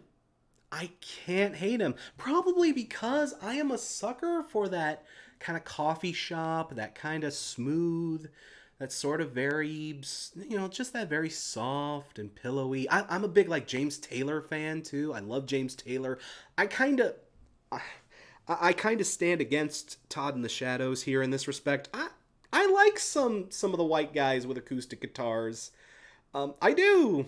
I'm not sure. I don't think Cat Stevens is white. I forget if he's actually white or not. But, dude with an acoustic guitar or whatever, I'm not necessarily against that. Some really good dudes are great with just an acoustic guitar. And, like, yeah, no, like, I like Cat Stevens. I'm not going to complain about Cat Stevens. I'm glad he's here. That's to say, and, Cat Stevens makes some nice music. I don't stan him or anything, but, like, I'm alright with Cat Stevens. Cat Stevens is okay in my book. Thank you for the super chat, by the way, The Legend. Hoping to see where Hybrid Theory ends up. You don't sell that many records to not make a list like this one. I don't know. I bet Hybrid Theory shows up. I bet it's gotta show up somewhere, though. I don't know. I would have figured it'd be a little high. I'm not sure. I don't know. That'll be interesting. That'll be interesting. I figured we would have seen Hybrid Theory by now, but, well, who knows? Who knows? It may still be coming yet. 204, Kanye West again, Graduation. Again, this is another one. This is one of those albums. Graduation, like, it's, again, I'm not a big Kanye fan. I've already gone on this little tirade, but, like, you know, this isn't, again, another one of those Kanye albums I can kind of get behind. You know, Graduation has some just genuinely good bops on it. Like, Kanye West, say whatever you want to about the dude, but, you know, he was a good producer. He knew how to cut up a single like nobody, or a sample like nobody's business. Like, I won't say the dude isn't talented. He's certainly talented, but I'm not a fan. I am not a fan, especially these days. I'm not a fan, but like,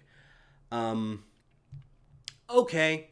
Again, yeah, this is an expected pick. You know, I mean, I knew this one was coming. I'm almost surprised it's so low. I figured this would have broken the 200. I really did, but it's okay. 200, yeah, or 204. I can live with that.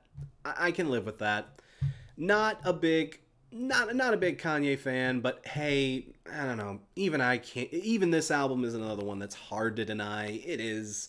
People, a lot of Kanye's early stuff it's pretty hard to deny. Even I'll say that, but like, yeah. But okay, 204. I can live with it. I can live with that. No biggie. 203, Nick Drake, Pink Moon. Yeah, again, another one of those guys who, I believe, unless I'm mixing him up with someone else, this is another kind of oldie. Yeah, I remember this one, yeah. What was the big song off of this one? But yeah, Nick Drake. Again, he has a song off of this record that was a big damn deal. Was it the title track? I remember how it goes, but I can't remember. Oh, God, I think it's just the title track, isn't it? It's Pink Moon? Isn't that? There is a song off of this record that I absolutely really, really love, but I think it is just Pink Moon. Yeah, but again, another like folk guy. A lot of in the chat, the OG Sad Boy. Yep, absolutely, the original Sad Boy. Yeah, but yeah, no, it's been a hot minute since I've spun this one, but yeah, I mean, again, another one. Say another absolutely beautiful record. Thank you for the super chat, Matthew Thibault. Thank you very much. Love your videos. Do you think Oingo Boingo has a chance of showing up? I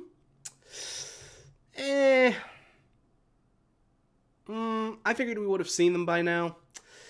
Maybe. I don't know. Dead Man's Party may have a shot. I don't know. I don't know. I don't know. This list is kind of hard to read. Oh, sorry. My bad. I was sorry. I was tapping the fucking mouse there. I'm sorry about that. But yeah. Nick Drake, definitely no complaints here. And this is a nice place for it too. Definitely a nice place. Respect your sad boy elders. Okay. Now, 202, Bjork, Homogenic. Yeah, I'm not... Again, people, I'm a Bjork pleb. So I don't know this... Which one is this? I remember this album art, but... Yoga... What else might be on this? 97, Again, I apologize for my plebdom, but I don't remember this one. I'm sorry, guys. This one just isn't ringing a bell with me. But yeah, Bjork. That's to say, I'm just gonna move on from this one. Again, it's one I don't necessarily know. You guys in the chat can let me know about this one. But yeah, Bjork. Again, we'll probably be seeing more of her before the night is out, I bet. Let's keep going. Oh, okay, here we go. All right, yeah. Awesome. A Tribe Called Quest. Midnight Marauders, dude. This is a a good one. I wouldn't say it's their best one, but yeah, lots of good stuff from this. Man, Tribe Called Quest is just absolutely wonderful. Absolutely wonderful. And like they say, this one has some good stuff too. I'm waiting for the Low End Theory to show up because yeah, Low End Theory is gonna show up for sure. But yeah, Tribe Called Quest, Midnight Marauders. Yeah, no complaints. Kind of surprised this didn't crack the top 200, but it's close. It's close. So yeah, Low End Theory did. So we'll just wait around for that one to pop up. Oh, okay. So let's move on to the 200s, guys. We are cracking the 200s here. Oh, another Sade record, Diamond Life. Ugh. Again, I'm sorry, guys. I don't know Sade that much. I don't. Your Love Is King, Smooth Operator. What am I gonna make a living? I'm sorry. Sorry, I don't know it. I don't know Sade very well, so I'm just gonna go ahead and just kind of move past this one. Oh, hey, there they are. Oh, they cracked it. There it is. There it is. Slanted and Enchanted. You knew it was coming. You knew this was coming. So, yeah, it cracked the top 200. I'm all right with that. I'm all right with that. Yeah, say. Oh, Sade. Sade? Oh, excuse me. I'm sorry. Sade. I always thought it was Sade. Okay, Sade, my mistake. Apologies. But Pavement, Slanted and Enchanted. You see, I knew we were gonna see this one pop up. So, yeah. I'm glad it cracked the top 200. I figured this would be higher, but like, yeah, it should crack the top 200. I mean, this is my favorite Pavement album. You know, this is obviously one of the best ones. At least, well, I mean, no, I shouldn't say that because people will argue all day about which Pavement album is the best, but I like this one. I dig it. I can totally get behind this choice, and it's a good placement too. That's to say, no complaints out of me. Hell yeah. 198, the B-52s. Nice. Okay, people, the B-52s, like, I mean, a lot of people know them as like, oh, Rock Lobster, oh, Love Shack, oh, they're goofy, and, you know, what's his name, Fred Schneider, he has a thing where he sings like this, you know, everybody, you know, the B-52s are kind of a meme. Are they a meme? They're kind of sort of a meme. But like, people look up the B-52's music, like actually sit down with some of their albums, dig into some of their deep cuts.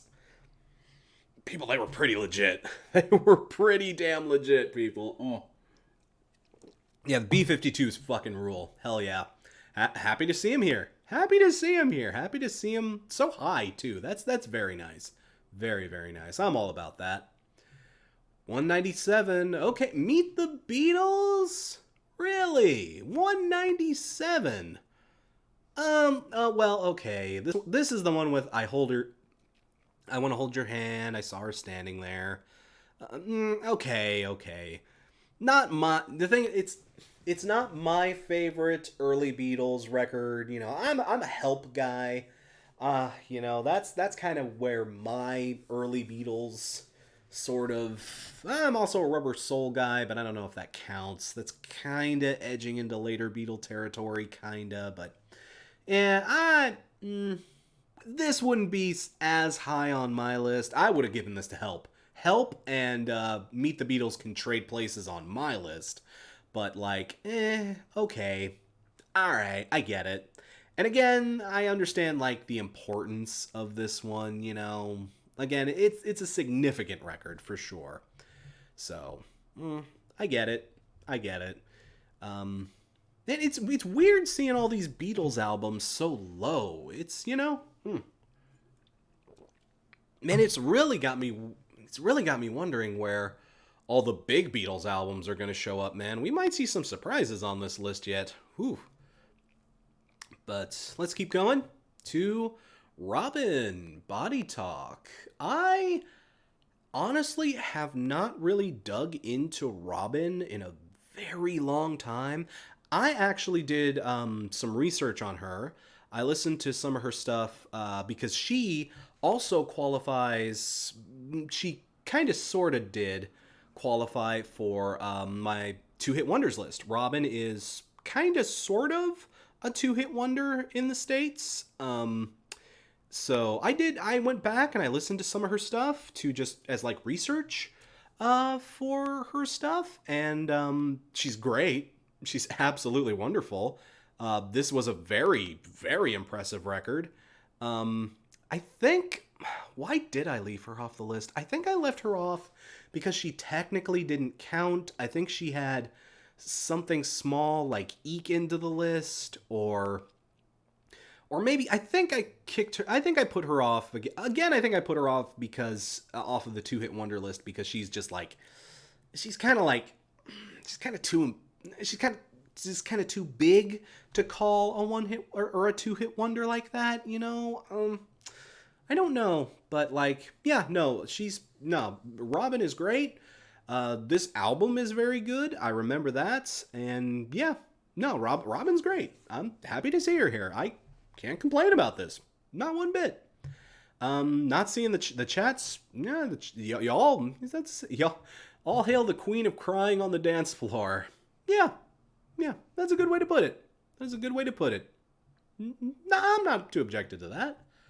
195. Leonard Cohen. Songs of Leonard Cohen.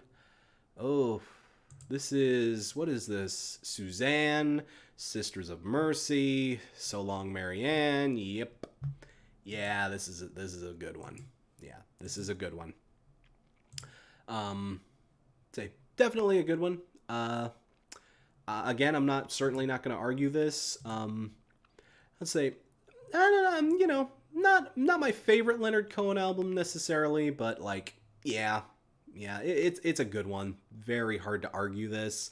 Again, this is not the last time we'll probably see Leonard Cohen. Yes, rest in peace, Leonard Cohen. Oh, man, but yeah, absolutely. Yeah, this was the debut. Okay, yeah, that makes sense. 67, yeah, that sounds about right. But yeah, about to say, rest in peace, Leonard. And like I say, this is not the first. I promise you, this is not the first and only time we will see Mr. Cohen on this list. So let's keep going to Michael Jackson, Bad. First Michael Jackson. Wait, is this our first? Is this our first Michael Jackson? We didn't have... Oh, I think we had Off the... No, we didn't have Off the Wall, did we? No, I think this is our first Michael Jackson. Unless... I apologize if I'm misremembering that. But yeah, our first Jacko. Our first Michael Jackson record. Sure, I like Bad. Bad is... I would say Bad is maybe a little underrated in some respects. I don't know. People still really love Bad. I shouldn't say that. It's like still a big goddamn deal. Like Bad is like a big damn deal. You know, it's a big record. But like, I don't, everybody talks about Thriller.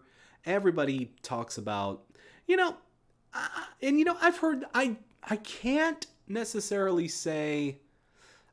I don't know if I agree with the whole... I don't know if I agree that Bad is better than Thriller. I've certainly heard that get thrown around. I don't know if I agree with that, but Bad is really, really good.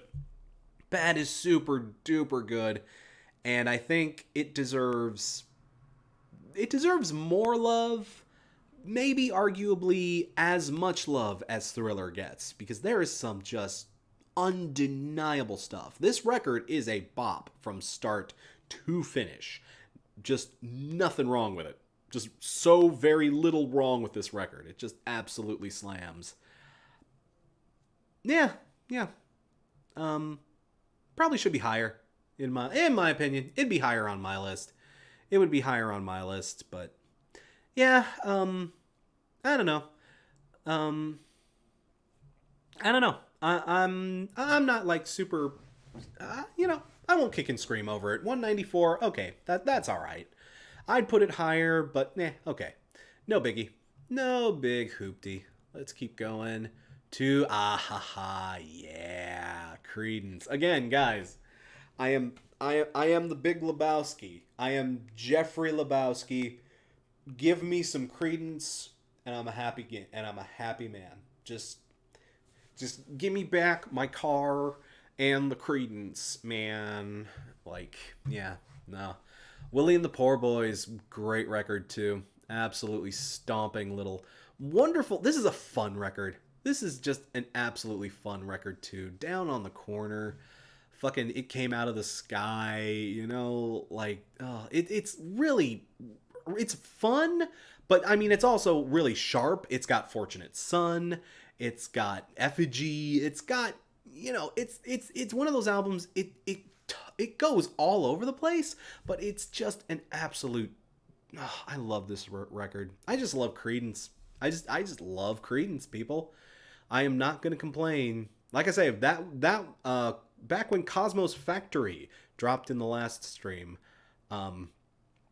yeah, I knew that was not the last we were going to be seeing of Credence, and this might not be the last we see of Credence, even still.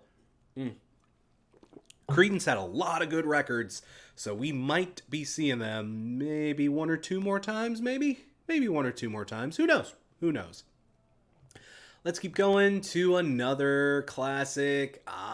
License to Ill. Yeah, just, I mean, I don't know if, there are some people, I mean, anytime I say no one would say this, I always get a ton of people who say this, but like, like, I don't know if there are a ton of people who would say this is their favorite Beastie Boys record, but like, this is a damn good Beastie Boys record. This is, again, it's a record that's just a lot of fun. It's just a lot of fun. Fucking No Sleep Till Brooklyn. Fucking, You Gotta Fight for Your Rights to Party. It's frat boy Beastie Boys. Some of it hasn't aged particularly well, but even the Beastie Boys have admitted that, so I don't want to jump down their throat about it. It is what it is, but they grew up to make some very good music, but even from this early stage in their career, you could just tell these guys had a bright future ahead of them. So hell yeah, love the Beasties. I absolutely got love for the Beasties. Etta James At Last at 191. I mean, there's a damn good reason you hear the title track to this one at every single wedding you've ever freaking been to. There's a reason this makes the playlist. And like, yeah, this also has like Stormy Weather, I Just Want to Make Love to You. Like, yeah, people, this is a big one. This is a big and important one. It's an old one. It's a very, very old one. But yeah, Etta James, again, hard to deny. Really, really hard to deny. She is one of those artists whose music has absolutely stood the test of time. Yeah, absolutely. No complaints here. And at 190, Tommy. Ooh. No kidding. 190. That's pretty low. But for Tommy? Ooh. That is low for Tommy. I was really thinking this would be at least in the 100s, maybe 150s, but ooh, 190. I don't know. Tommy is a fucking class. I love Tommy. This is maybe one of my favorite. I don't know. I always flip-flop back and forth. I don't know. I'm kind of a basic bitch when it comes to The Who. I always flip-flop between this and Who's Next as my favorite Who record, so I don't know. Ask me in 2 hours what my favorite Tommy or my favorite Who record is, and it'll probably be different. But like, I do absolutely love this record. This was like one of the first like classic rock albums I bought when I was a kid. I remember I picked this up at a used CD store for like, they were selling a copy of it for like 99 cents. And back in the day, it was impossible to get anything for 99 cents, let alone a full record. So I just figured, okay, I'll buy it. It's, it's a buck. I say, well, I don't mind, I'll spend a buck on this. I've heard of Tommy. My dad and all of the boomers I know about Tommy. I don't know. Okay, for a buck, I'll give it a try. And I was really blown away by it. That was like one of my first big exposures to the classics. That was like that was one of the first times I ever, when I couldn't have been older than like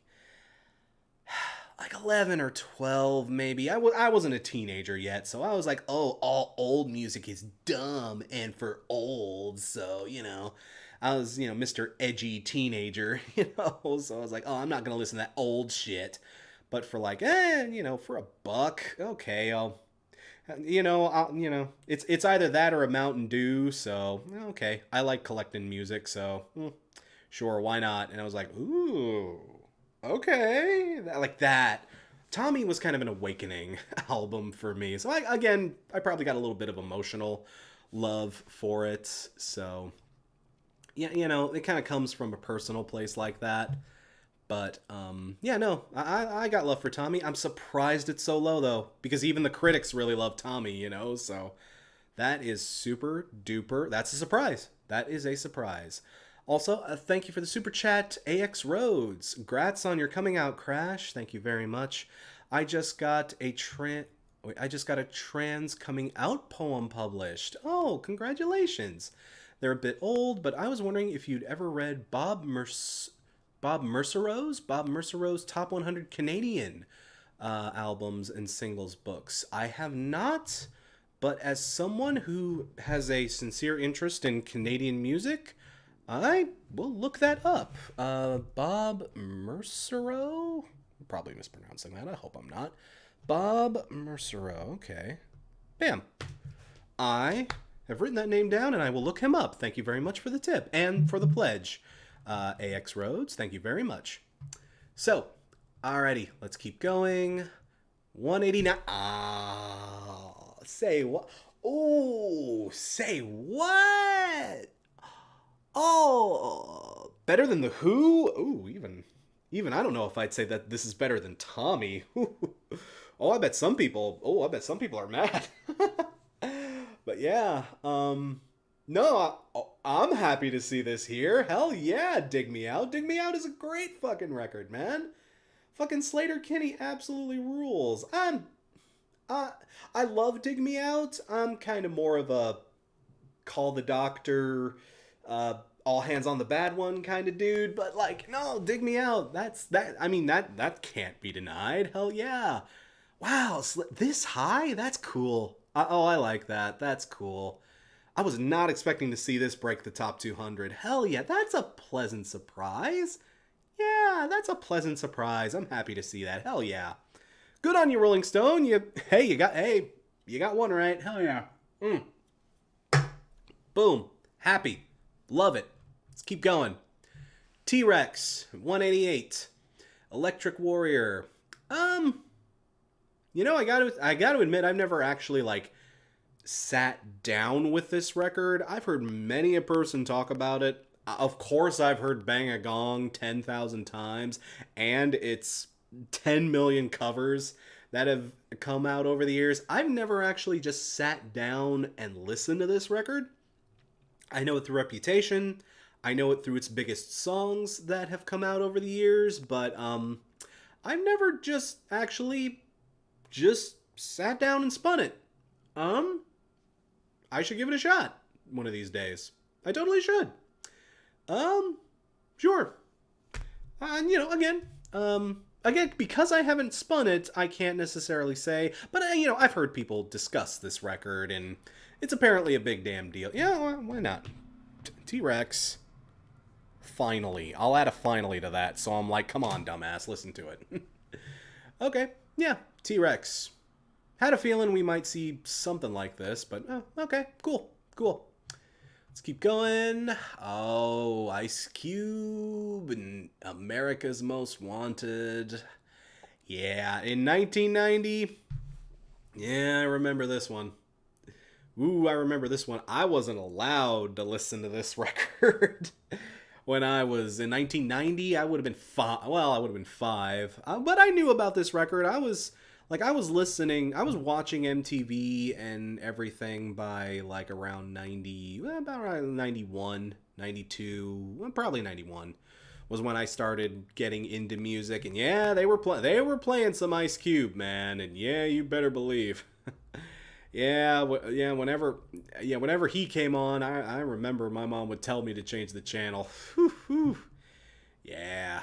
But yeah, man, this is an important record. This is a big damn deal of a record. This is, this was, Ice Cube's solo debut, man, and he made a hell of an first impression. He really fucking did. He went hard as nails on his early records, man. Like, it's weird thinking about, but Ice Cube, he became, Mr. Family Comedy guy. He became, Mr. Sellout, Mr. A lot of the 90s hardcore guys, the ones that survived, a lot of them, they went really soft. Doesn't Snoop Dogg, host a game show now?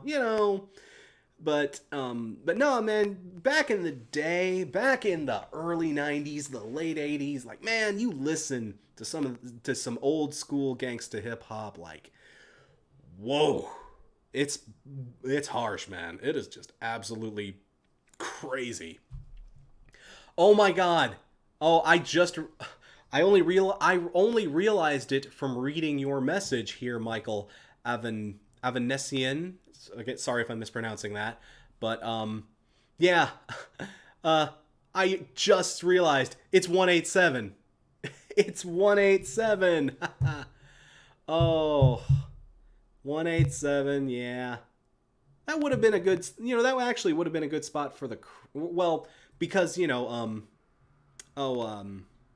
mind. I had a train of thought there, but didn't know how to put it. But yeah, 187. Sure. Oh, that's great. Although 187 is a Snoop Dogg line. That's a Snoop Dogg line from Dre's, from The Chronic, But you aren't putting The Chronic on 187 because that's way too goddamn low. So, yeah, I have to think that's on purpose. That has to be on purpose, right? That's like a self-referential thing. It's gotta be. Let's keep going. 186. Yeah. I'm surprised it it's a little low. A little low. I figured it would have broken 150. I figured it had a shot at breaking the 150s. 186 ain't bad, I guess. I don't know. I won't cry over it, I guess. But yeah. 186. Blood Sugar Sex Magic. I mean, yeah, again, it's one of those records. What more do I need to say about it? It's part of my backdrop, people, so I got love for this. Arguably one of the Chili's best. I don't know if I'd say it's their best record, but you know what? I understand the case is made for it because it is a damn good record. It is a damn good record, a damn important record to 90s rock, and I don't know.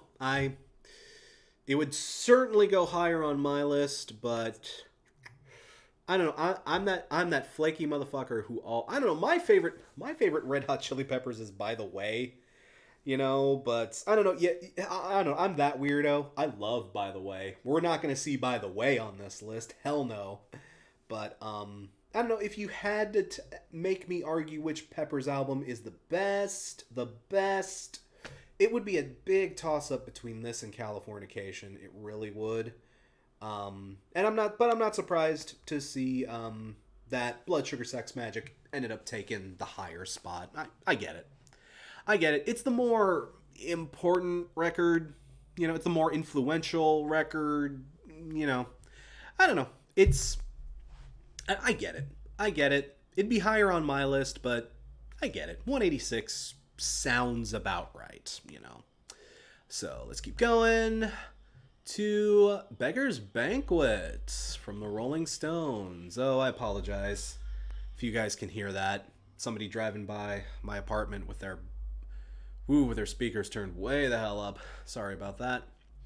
But yeah, Beggar's Banquet. Honestly, I can't complain. It's not my favorite Stones album, but you know, it's got Prodigal Son, it's got Street Fighting Man, it's got Sympathy for the Devil, which is great. Sympathy for the Devil is that's just a good song. That's just a fun one. I love that.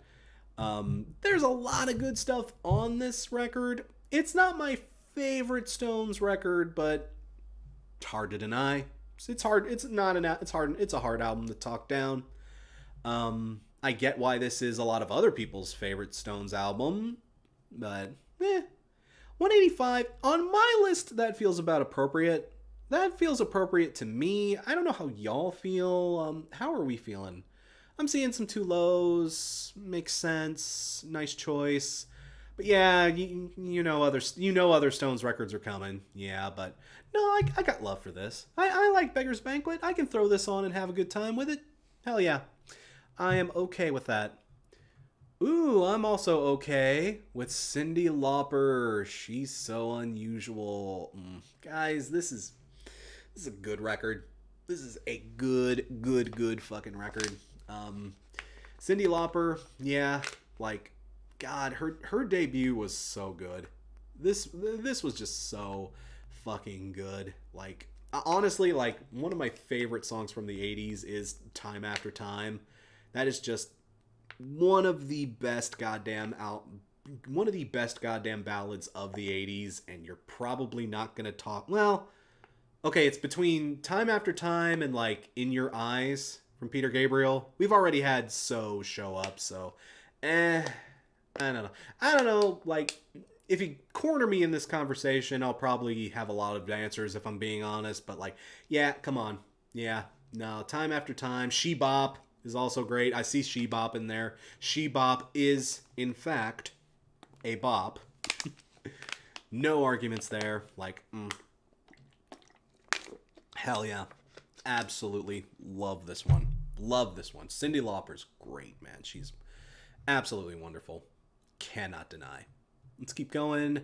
Hey, there he is. See, I knew D'Angelo would be showing up again. I knew we'd be seeing D'Angelo at least one more time. But yeah, Brown Sugar, D'Angelo. Hard to deny, innit? It's really hard to deny this one, man. D'Angelo, he does not make music terribly often. He's not the most prolific dude out there, but he makes sure every album he releases absolutely fucking counts. Like, just absolutely. And like, yeah, man. Whew. Brown Sugar, this was a great one. It's been a while since I've actually listened to this. Yep, I'm gonna write that down. Brown Sugar. Believe me, I'm fully aware of this album, but it's been a while since I've actually just listened to it, you know? So yeah. Brown Sugar. I love the title track off of this song, you know. Brown Sugar, baby. Oh yeah, hell yeah. I am all about D'Angelo. I love D'Angelo's stuff. Hell yeah. Not gonna complain there. James Taylor at 182. Okay. See, people, I'm a little disappointed. Not at James Taylor. James Taylor is wonderful. I've already mentioned that I love James Taylor. But if you were going to put a Blink album anywhere on this list, if you were going to put a Blink album on this list, that is a missed opportunity. See, that's what disappoints me, Rolling Stone. You had the perfect spot for, say, Enema of the State or Take Off Your Pants and Jacket, and you missed it. You missed that shot. I should probably talk about the album that's on the screen, shouldn't I? Yeah. James Taylor, hell yeah. Say Fire and Rain. I think this is also the one with what is that song? Shit. Oh, damn it. What is it? Oh, I'm totally brain farting on my James Taylor. I'm such a fake fan. But no, James Taylor. This is a good album. James Taylor is absolutely great. Country Road, thank you. It's on the cover. It's on the fucking cover, and I'm dumb. I'm dumb. I'm sorry, people. Oh, but yeah, no, James Taylor, not gonna complain. 182, despite my memedom about it, is a good place for this. You know, I'm all right with it. I'm totally okay with this. Yeah. Yeah, no, I love James Taylor. Hell yeah. Let's go to 181. Hey, there's Bob Dylan again. Bringing it all back home. Yeah. See, I really like this record. This is the one with Subterranean Homesick Blues and Maggie's Farm. Don't think twice, it's all right. Hell yeah. Oh, wait. Oh, wait. No, that's an earlier... Don't Think Twice... No, Don't Think Twice is not on this one. Okay, my mistake. But, yeah. It's All Over Now, Baby Blue. Okay, yeah, that's another good one. Yeah, yeah.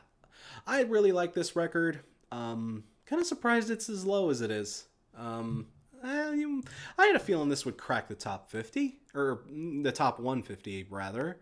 You know, it's this is another classic Dylan record. This is another one people tend to remember when it comes to Dylan. But yeah, this was a lot higher originally. Yeah, I get it. It's very strange, but yeah, no, that's super duper cool.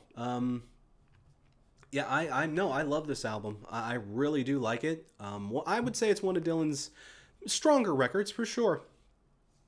Absolutely. If anything, I'd say it's probably a little low. Like, well, it was higher originally, so yeah, what to say? I think this is great. This is a great record. So hell yeah. Should be higher, but whatevs. Nothing to kick and scream about. Love Forever Changes. Uh-oh. Arthur Lee. And more again. You Set the Scene. Live and Let Live. I'm sorry, people. Should I know? I don't know this one. I'm sorry, people. I don't know it. Feel free to judge me in the chat, but I am not familiar with this. Love Forever Changes. Arthur Lee and Love. I'm sorry. If this is I'm sorry if I'm showing my pleb here, but I just don't know it. So we're gonna move on. Sorry, people. Write it down. Okay, sure. I'll write that one down. Love Forever Changes. I'm shocked. I've never even heard of this. I don't recognize the album cover or anything. Love Forever Changes. Okay. Fair enough. I'll take your word on this, chat. I will take your word on this for sure. And 179, Notorious B.I.G., Life After Death. Well, I mean, Ready to Die is going to show up later. We know Ready to Die is going to, show up higher on this list. I don't know. I've always been more of a Tupac guy than a Biggie guy. And again, Tupac has already shown up on the list way too low, in my opinion. Holy God. But, yeah, Life After Death. I don't know. Biggie's put out some good stuff. Hypnotize. Is Hypnotize off of this? I always thought that was off of Ready to Die. Okay. No, Hypnotize is great. Hypnotize is a great song. Yeah. Okay. Cool. But, yeah, I'm all right with this. Life After Death. Again, we know Ready to Die is coming, but I was always more of a Tupac guy than a Biggie guy. But Biggie's still great. Biggie still had some great stuff out there. Rest in peace to both of you, man. Let's keep going. Ooh. Otis Redding, Otis Blue. Yeah. Again, we knew we were going to see Otis Redding on this list. We knew he was coming. We knew this was going to pop up, and I've Been Loving You for Too Long. The Original Respect is off of this one. A Change is going to come. Yeah. No complaints from me, people. Let me know in the chat, but yeah, no complaints from me. Otis Redding, of course, he's another one of those guys you just gotta have representation for. Very, very good, very wonderful artist. Absolutely love him. So let's keep going to Rod Stewart. Every picture tells a story. I'm kind of, I don't know. I don't follow Rod Stewart all that closely, so. Oh, this is the one with Maggie May. Okay. Wake up, Maggie, I think I got something to say to you. That's a good song. Yeah. I don't really follow, like I say, I don't really follow Rod Stewart. I've never been like a big fan or anything. I'm not a hater or anything of Rod, but okay, sure. Rod Stewart certainly exists. He's out there. Maggie May's a good song. I'll give it up for Maggie May. I can listen to that song when it comes on classic radio or whatever. Sure. I think I like the stuff I've heard from the Faces more than I like Rod Stewart's solo stuff. I've heard some of the Faces and I like some of the stuff I've heard from them. But yeah, not the biggest Rod fan, but okay, sure. Probably wouldn't be very, very high on my list, and there are a lot of albums I can think that probably should go above this, but okay. Okay. Whatever. Ain't no big thing. Alrighty. Let's keep going here. We're almost at 175, so we're making pretty decent time, people. We're doing okay. Public Enemy, Fear of a Black Planet. Yup. Just, I don't know. I might complain that this is a little low because, man, this is like one of the, maybe not the definitive Public Enemy record, but this is one of the definitive Public Enemy records. Like, but yeah, oh, thank you very much, Chair 343. Thank you very much for popping in. Sorry, I am reading the chat. I'm trying to keep up with you guys here, but say thank you very much. Have a nice night. Cheers. But yeah, Public Enemy, this is a fantastic fucking record. I absolutely love this one. 911 is a joke is a great song. Of course, Fight the Power is great. Yeah, totally deserves to be here. Totally deserves to be here. I mean, Fight the Power. Fuck, you hear that song all the time these days. Oh, but yeah. I have a feeling this will not be the last Public Enemy record we see. I hope this isn't the last Public Enemy record we see. I got one more that I'm hoping makes this list a little higher, but yeah. Fear of a Black Planet. Wonderful. Wait, okay. So now 175.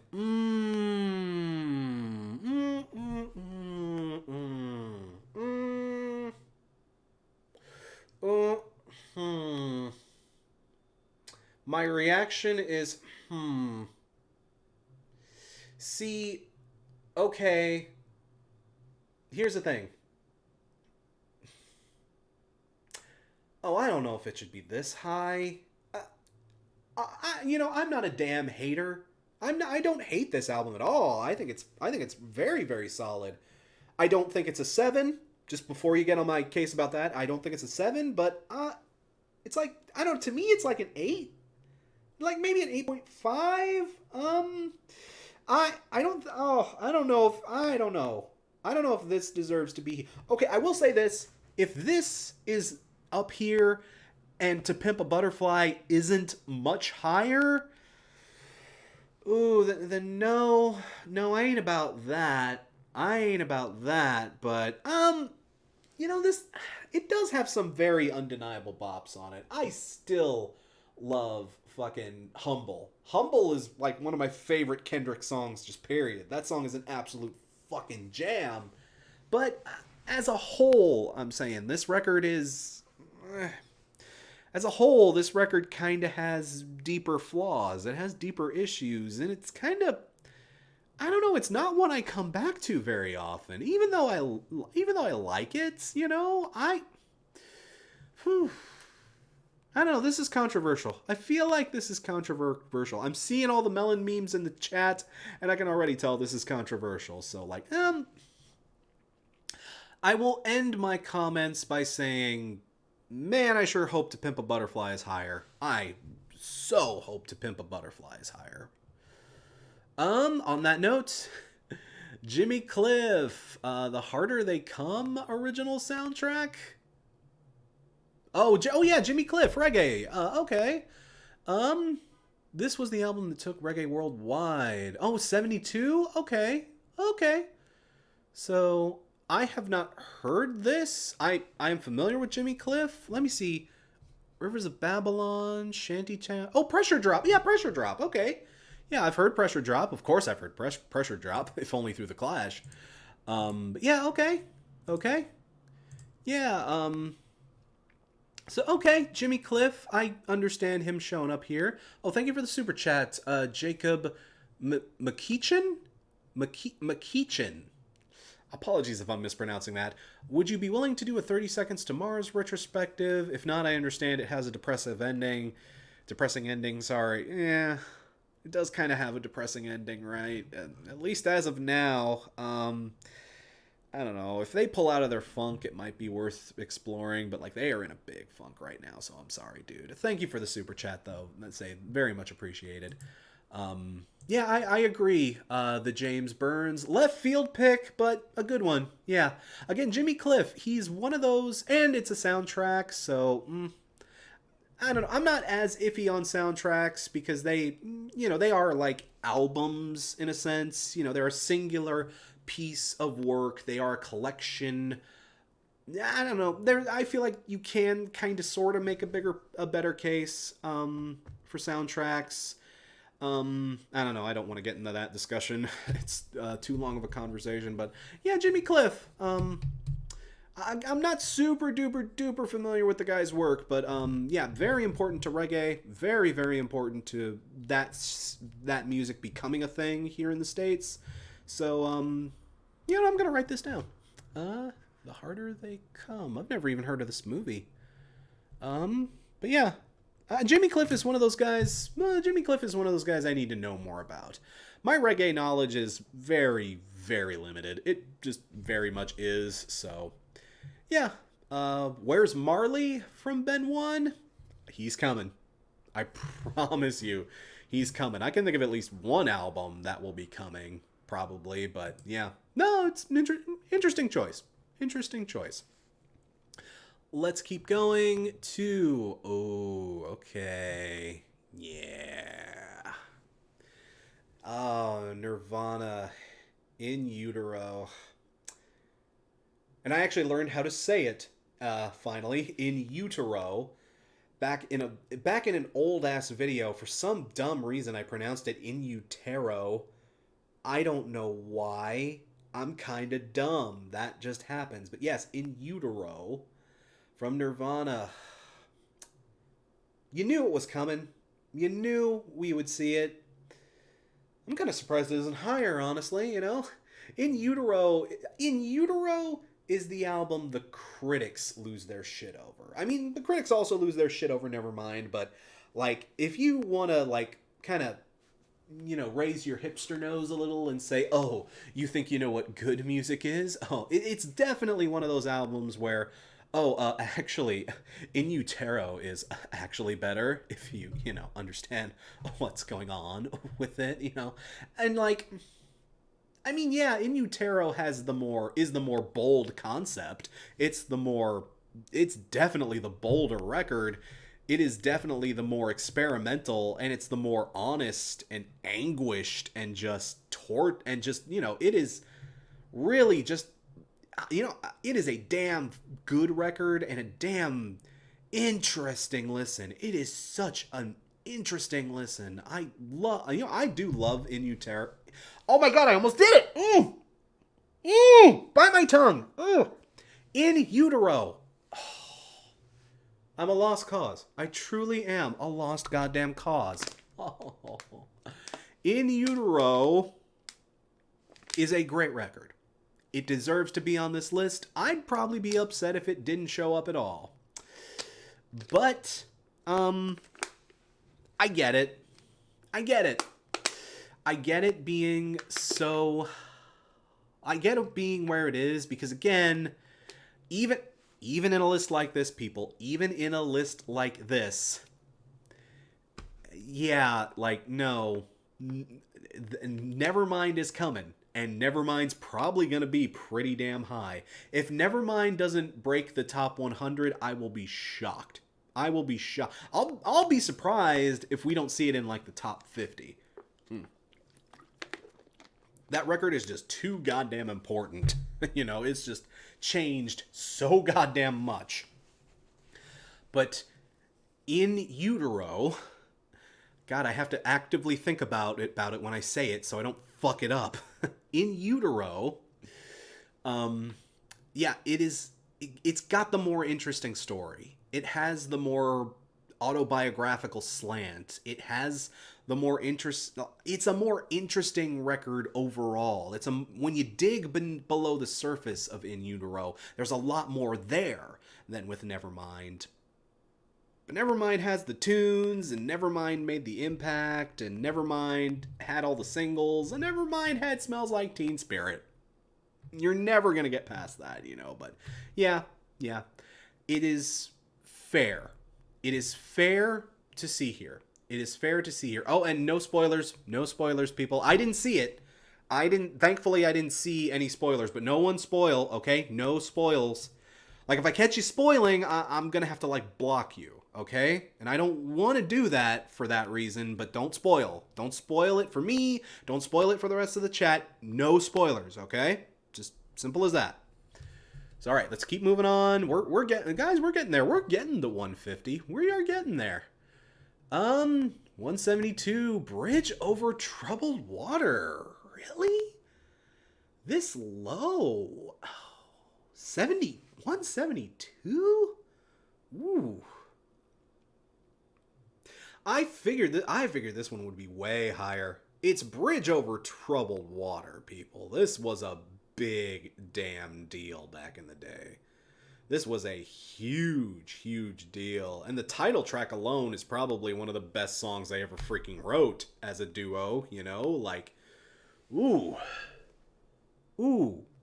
That is, yeah. I don't know, I feel like this should be higher, you know? But it's not their best. Okay. I figured this would be in the 150s, you know? I figured this would, I don't know, I figured this would be higher. I really did. I mean, you know, it broke the top 200. I'm not like, I don't think that's the shittiest decision, but okay, I guess. That's fine. Okay, no biggie. So, yeah. Oh, Marson 12. This album cover, harsher in hindsight. Maybe. Poor Garfunkel. But yeah, no, I'm shocked this isn't higher. I'm shocked that's not higher. Oh, there it is. See, I knew this one was coming up too. I knew this one was coming up. Sonic Youth, good old Daydream Nation. I've already said I'm not the biggest Sonic Youth fan in the world. I don't hate Sonic Youth, but I just have problems with noise rock in general, so I don't stand Sonic Youth by any means or anything, people, but yeah, even I gotta give it up for Daydream Nation. Daydream Nation is probably my favorite Sonic Youth record.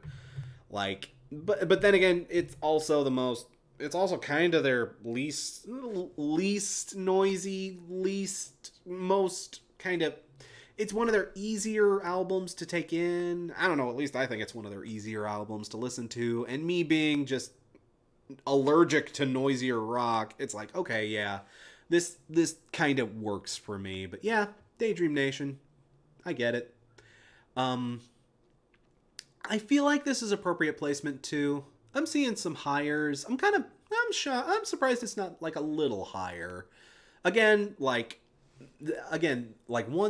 Daydream Nation is another one of those critically adored albums. It absolutely is, but yeah, no, I can't.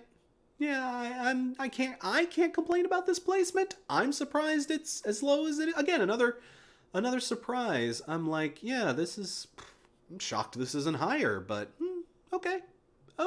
I'm all right with it. I don't know. I'm seeing some debate going on in the chat here, but like, no, I'm okay. I'm all right with 171. Perfectly fine in my book for that album. Perfectly all right. How about 170? Cream, Disraeli Gears. Hey, Clapton. Had a feeling we'd be seeing you again. I mean, yeah. Cream. This album, Disraeli Gears, especially this record. Like, this is a hard one to deny, people. Cream were another one of those acts that this was another band. I think I considered them for the 2-hit wonder list, because I think they technically count.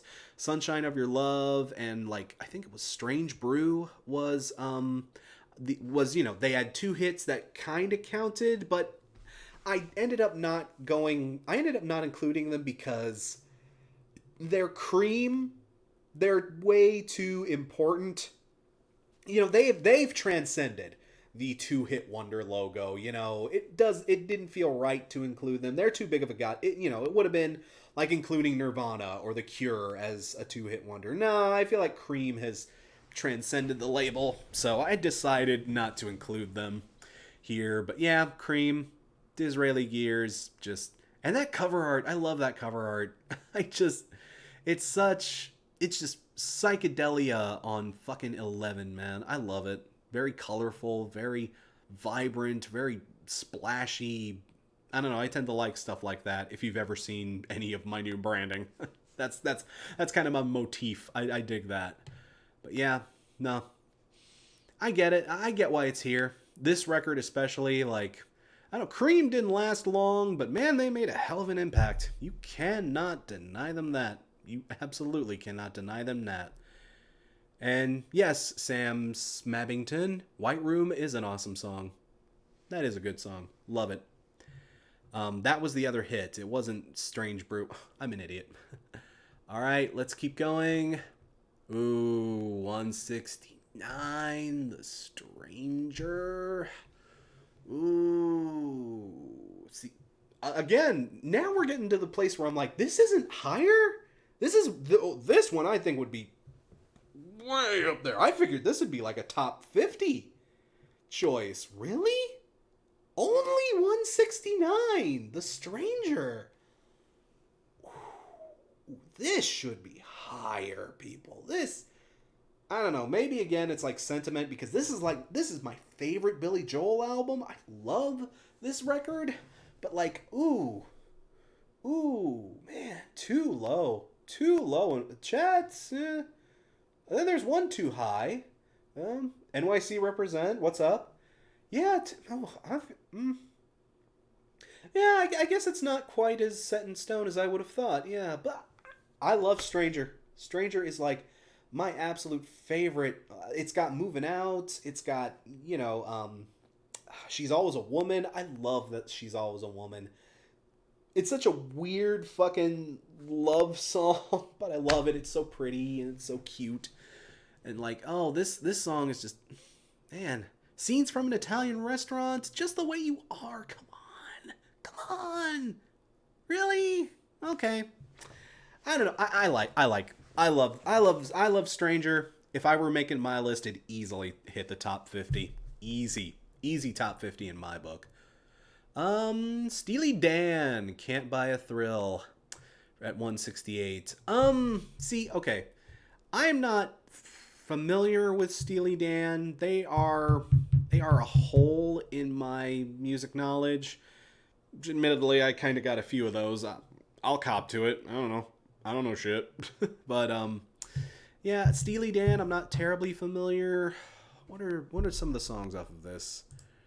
Do It Again, I think I've heard that one. Oh, Reelin' in the Years. Okay, yeah, okay. I've heard some of the stuff off of this one. Sure, okay. Steely Dan fans, you let me know. How do y'all feel about this? Because my Steely Dan is, I am rusty. I am a rusty racket when it comes to Steely Dan. Okay, yeah. What to say? Again, Steely Dan, not a band I would deny being on this list for sure, but it's Steely Dan for sure. Cool. Not objected to that. Let's keep on moving on. Ooh, hello, Depeche Mode, Violator. Yeah. Yeah. People, yeah. Depeche Mode, I think this is my favorite Depeche Mode album. I'm going through my Depeche Mode here. Is there one? I think this is my favorite Depeche Mode album. But yeah, people. Just such a... Man, Depeche Mode, just... They absolutely ruled. And this album absolutely slayed. This album was a big shining light in 1990. You know, this was a big...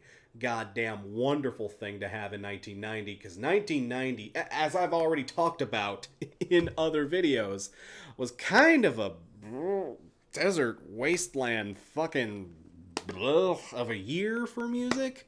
But nah, Depeche Mode, they showed up and they gave us one of their best, man. Like, oh, I love this album. And this is okay. This is okay placement for it too. Again, take in mind, we got a lot of stuff to get through. Not everything can be number one, but like, yeah. Say, I like that this is as high as it is. I'm all right with, 167. I'm all right. We breached like the 175 record mark with this one. It's a good spot for this one. Good spot. I am totally okay with that. And Violator is a banging ass record, so hell yeah. Buddy Holly at 166, 20 Golden Greats. So, again, another compilation. Again, say what you want to about that, but Buddy Holly, guys, Buddy Holly, he was way before the era of albums, and he barely stuck around long enough to even make a full album. Like Buddy Holly was not with us for that terribly long, and again, he's another guy, you gotta get representation, doesn't really have an album per se you can throw on here. What do? You don't want your list to not have Buddy Holly on it, so, okay, here's a compilation that has the best stuff on it. Buddy Holly deserves to be on this list. Buddy Holly, he was very, very important for the time, and some of his stuff even holds up, and, if you've got a taste for music that's that old and, those super gold oldies, yeah, Buddy Holly's still great. Yeah, I got love for Buddy. He deserves to be on here. I will not throw a fit about this. Again, I will not throw a fit about a compilation like this being on here. So let's move on to REM Murmur.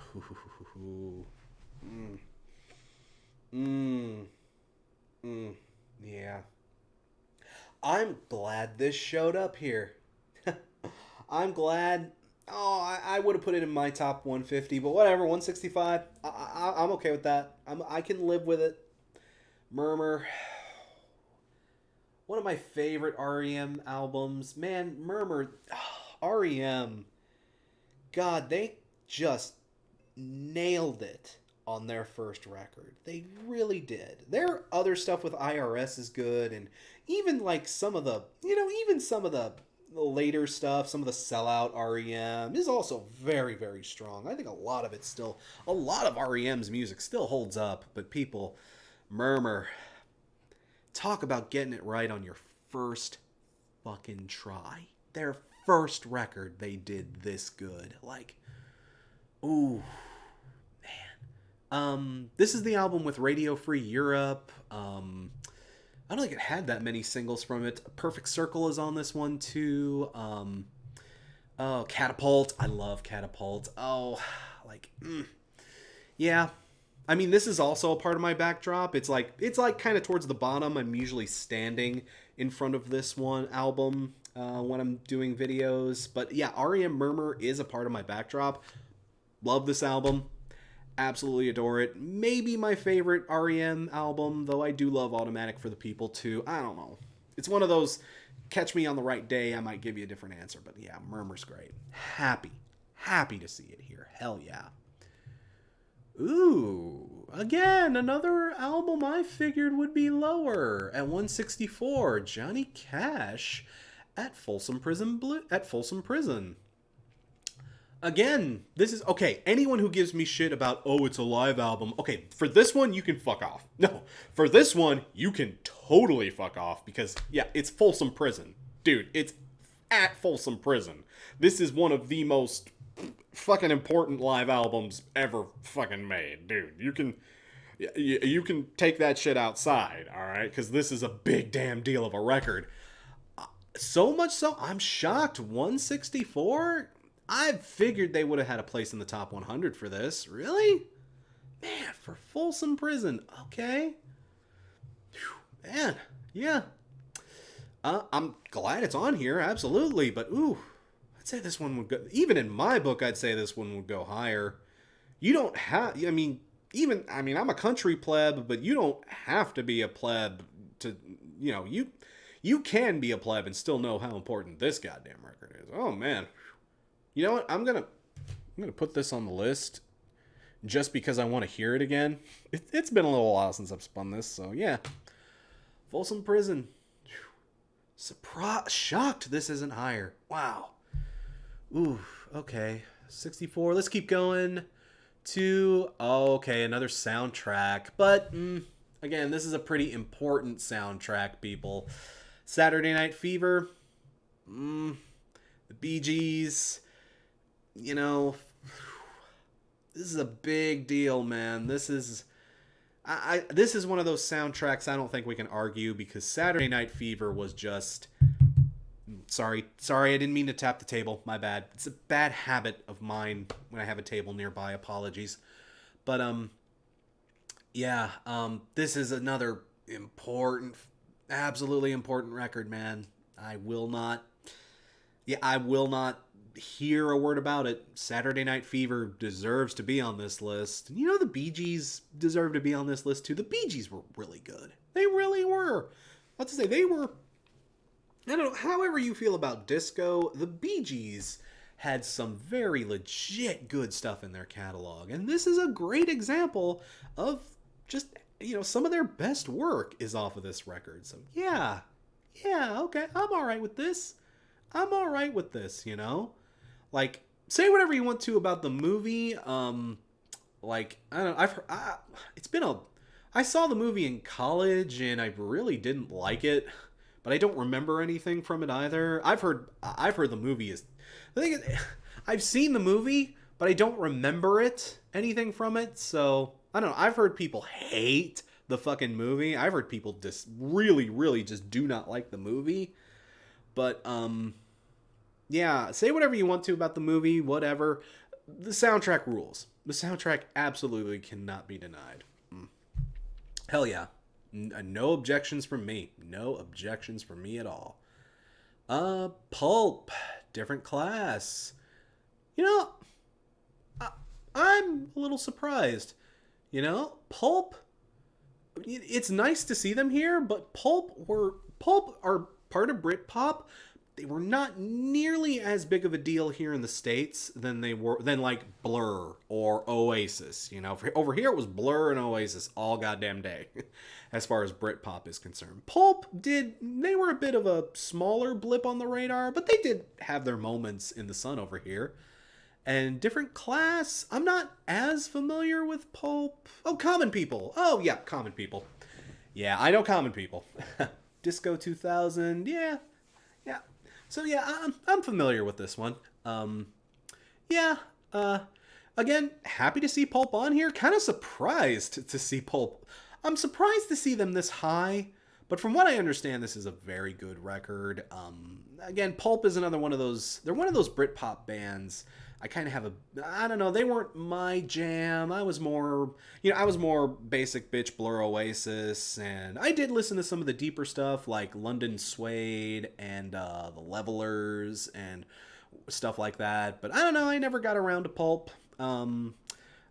Pulp does have a hell of a fan base, though. They've got like Pulp. Yeah, even in the chat, I can see some of y'all. Yeah, Pulp's got a big fan base, and people do love them. So I'm sure that's cool to see. But like, yeah, no objections to it. Certainly, Common People is a damn good song. I like Common People for sure. But yeah, cool. Nice to see him here. Nice to see him. Oh yes, Kit Kat 123. Yeah, it is just Suede. In America though, with Suede, it's weird. In America, Suede actually have to sell their records as the London Suede. They actually have that on most of their records because in America, there's an artist here who already holds the copyright to the name Suede, and they can't use that name here in the States. It's a copyright violation to the other artist who holds Suede. It's some female jazz singer. Last time I looked it up, but she's called Suede, so they can't use Suede in the States. So yeah, they have to be. They are the London Suede. They're the London Suede across the ocean here, but yeah, I don't know. Copyright is weird. I don't know what else to say about it. Copyright is just really, really weird, especially in the States. But yeah, cool. Let's keep moving on. We're getting there, people. We're getting close. Crosby, Stills, and Nash. Yeah. Long Time Gone. Judy Blue Eyes. Yeah.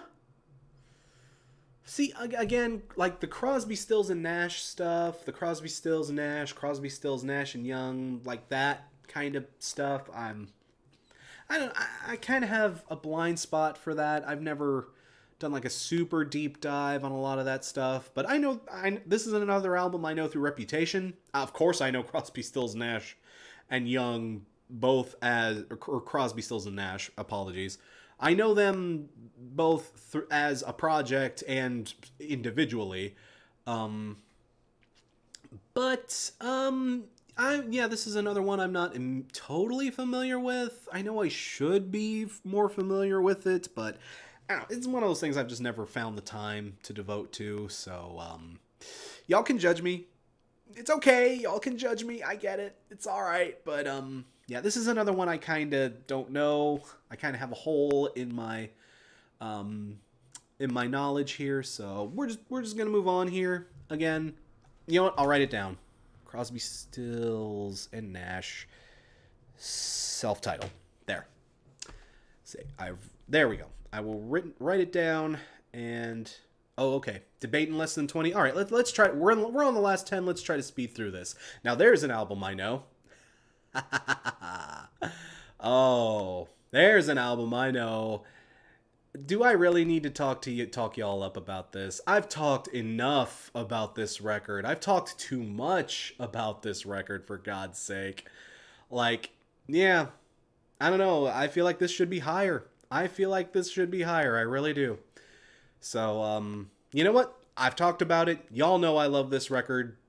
I could talk for days about this record, and I'd never stop talking. So, should be higher.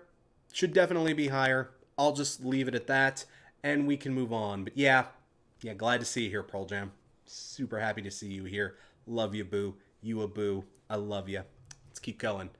Ooh, The Police at 159. Synchronicity. Good album. Good album. I love it. Ends weird. This album ends weird. Its last few handful of tracks are really fucking weird. Just absolutely weird. Fucking Mother and I think Walking in Your Footsteps is another one of that's a good song, but it's kind of weird. No. This album has its weird moments, but Synchronicity, ooh. Arguably their best? Arguably. Very, very arguably their best. I'm kind of more of a Ghost in the Machine man myself. I don't know. It's very hard to debate which Police album is the best, but ooh, yeah, this is a good one. This is a good one. Love it. Love it. Probably would be higher on my list. But Yeah, but yeah, no, can't complain. Happy to see it here. Maybe not the last time we'll see the police either. That'd be a nice thought. Ooh, Erica Badu, Mama's Gun. Another very nice one. Like, yeah, Erica Badu is great, people.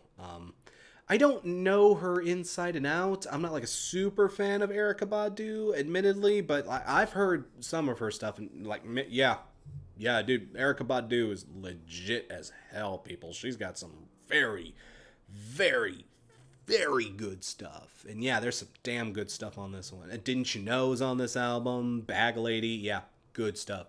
Good stuff on this one. Hell yeah. Yep, I am totally fine with Erica Badu being here. Fuck yeah. All right, let's keep going. Oh, there it is. Oh, we got through both Oasis albums in one night. Holy shit.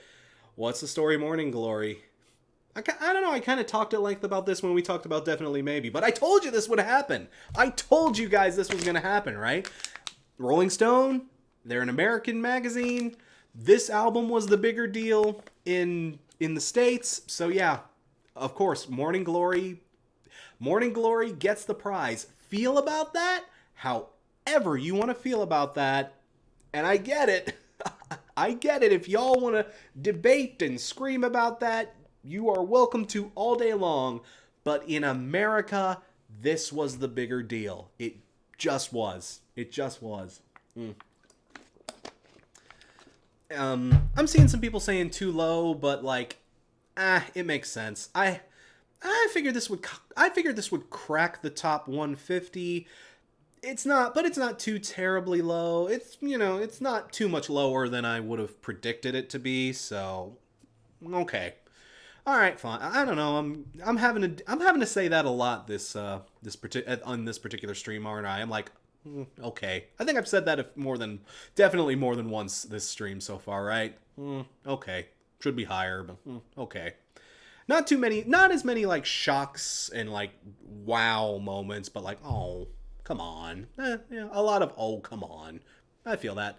Let's keep going to, hey, the Replacements. Who was it on Saturday's stream that said, I sure hope the Replacements show up?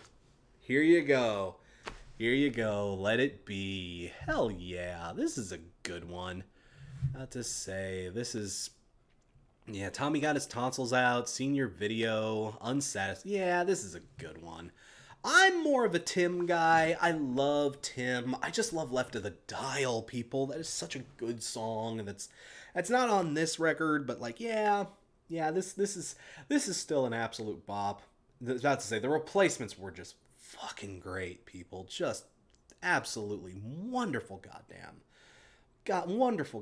music. Yeah, no, that's to say, Replacements cannot complain. If anything, it should be higher, maybe. But in my book, I'd probably put Tim higher in my book. Oh, I don't know. I'm happy the Replacements got some representation. You guys are too. I'm happy they're here. I wasn't even sure we'd see them. I wasn't even sure we'd see the Replacements, and I'm glad they're here. I am glad they're here. God, if I see Tim on this list too, that'll be good news. But hey, they're here.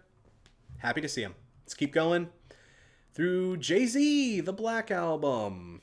Well, in my book, Metallica's Black Album beats Jay-Z's Black Album. I don't know about that. I mean, both good Black Albums, but like, I don't know. I like the other Black Album better than this Black Album.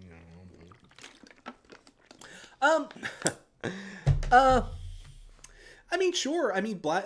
Jay-Z's Black Album, again, that was a big goddamn deal in 2003. That was the year I graduated high school. Like, everybody I know was listening to this. Fucking 99 Problems. Everyone spun 99 Problems. Let's say, I'm not even the biggest Jay-Z fan in the world, and I could probably give you every line of 99 Problems, man. I just heard that song way so many times. Talking is a thing I'm supposed to do. Yeah, but yeah, no, I get it. I get why it's here. I don't know. I'm kind of all of y'all saying Weezer Black Album. Fuck off. Oh, y'all fuck off. Y'all silly. Y'all silly. Yeah. No, I'm not shocked that it's here. I'm actually, 155. It feels like an okay place for it in my book. I'm not a Jay-Z fan. Like I said, I'm not a huge Jay-Z fan necessarily, so I wouldn't know. I wouldn't be the guy to ask, but yeah, 150 I'm all right with 155. I'm not grumpy about it. Sure. Let's keep going on to ooh, there she is, Aretha. There you are, Queen. Aretha. Hell yeah. Amazing Grace. This is a good one too. This is a very good album too. Like, yeah. About to say, I'm happy we're starting to see Aretha. I don't think we've seen Aretha yet, have we? This is her first appearance. Yeah. Yeah, I think this is I'm trying to think back to Saturday. I don't remember us seeing anything else from her, but yeah, Aretha.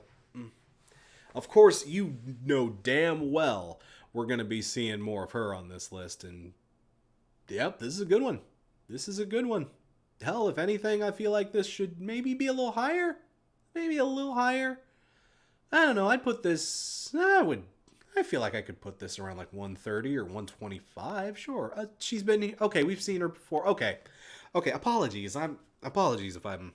Yeah. Last night's stream was, or last Saturday's stream was kind of a blur. Oh, Young, Gifted, and Black. Thank you, people. I appreciate that. Yeah. That's Saturday was kind of a blur, but yeah. No. Happy to see her. Happy to see her here. Let's say glad she finally decided to show up again. But yeah, Amazing Grace. Lots of good stuff on this record. Absolutely wonderful. Aretha is a queen. We need to keep going. We've only got like 3 more left, and then we can call it for the night. I know some of you want to watch the debate, so let's just head on to there it is. There it is. Yeah, I had a feeling we were going to see this one. PJ Harvey, Rid of Me. Yep. Again, another album. I'm kind of shocked this isn't higher. Like, I think, I don't know. Maybe I could have seen this I could have seen this breaking the top 50. It's a damn good record. It might be one of PJ. My favorite is we covered it in the last stream, but no. Part of Me is also a very, very great record. Absolutely wonderful. But yeah, no, again, no objections. I'm happy, though I am kind of disappointed. I'm not sure we will see more PJ. I mean, we got this album, we got the other big one. Oh my god, damn it, I can't remember it. Fuck. But yeah, no, that's to say, happy to see this one on here. It kind of sucks that PJ, unless there's one more album I can think of that might hit this list, but I don't know. If these two have already shown up, I don't know. But no, yeah, happy to see it here. That's always a pleasure to see PJ. Okay, we need to keep moving, people, so let's keep going to The Pretenders, self-titled. Ooh. See, y'all. Yeah. Yep. I don't know if you've never had the chance to sit down with this record and actually spin it back to front, please do. Like, The Pretenders' first record is just so crazy good. So crazy good. Like, so much good stuff off this record. And this and Pretenders 2 were probably the best damn records this band ever put out. And it's a shame because, what was his name? Their guitarist ended up dying after the second album, and like they never were able. Well, they weren't even really the same band after their first 2 records. But man, this record is just so good. Again, it's another candidate for one of the best debut albums, like Kit Kat 123 is saying. Yeah, no, it's legit one of the better debut records you could hope to see from a band. Like, god damn, love it. Yeah, on my list it would be higher. it would be super... On my list, this would probably be way higher, but 152... Okay. Oh, that's right. 2 of the guys died. That's right. Yeah, like half the band died after the second record. So, like, yeah, the band was never quite the same. Although Garfunkel the Cat, yes, Learning to Crawl is also an awesome album. They they became basically a different band after their first 2 records. And this first album, I feel like we could have gotten so much more out of this incarnation of the Pretenders. God, they could have given us so many great albums, but the 2 that we did get are great, and this one is fucking fantastic. Fucking Pretenders self-titled. Yeah, go give that one a spin. And we only got like 5 minutes, people, so let's end it on George Michael's Faith.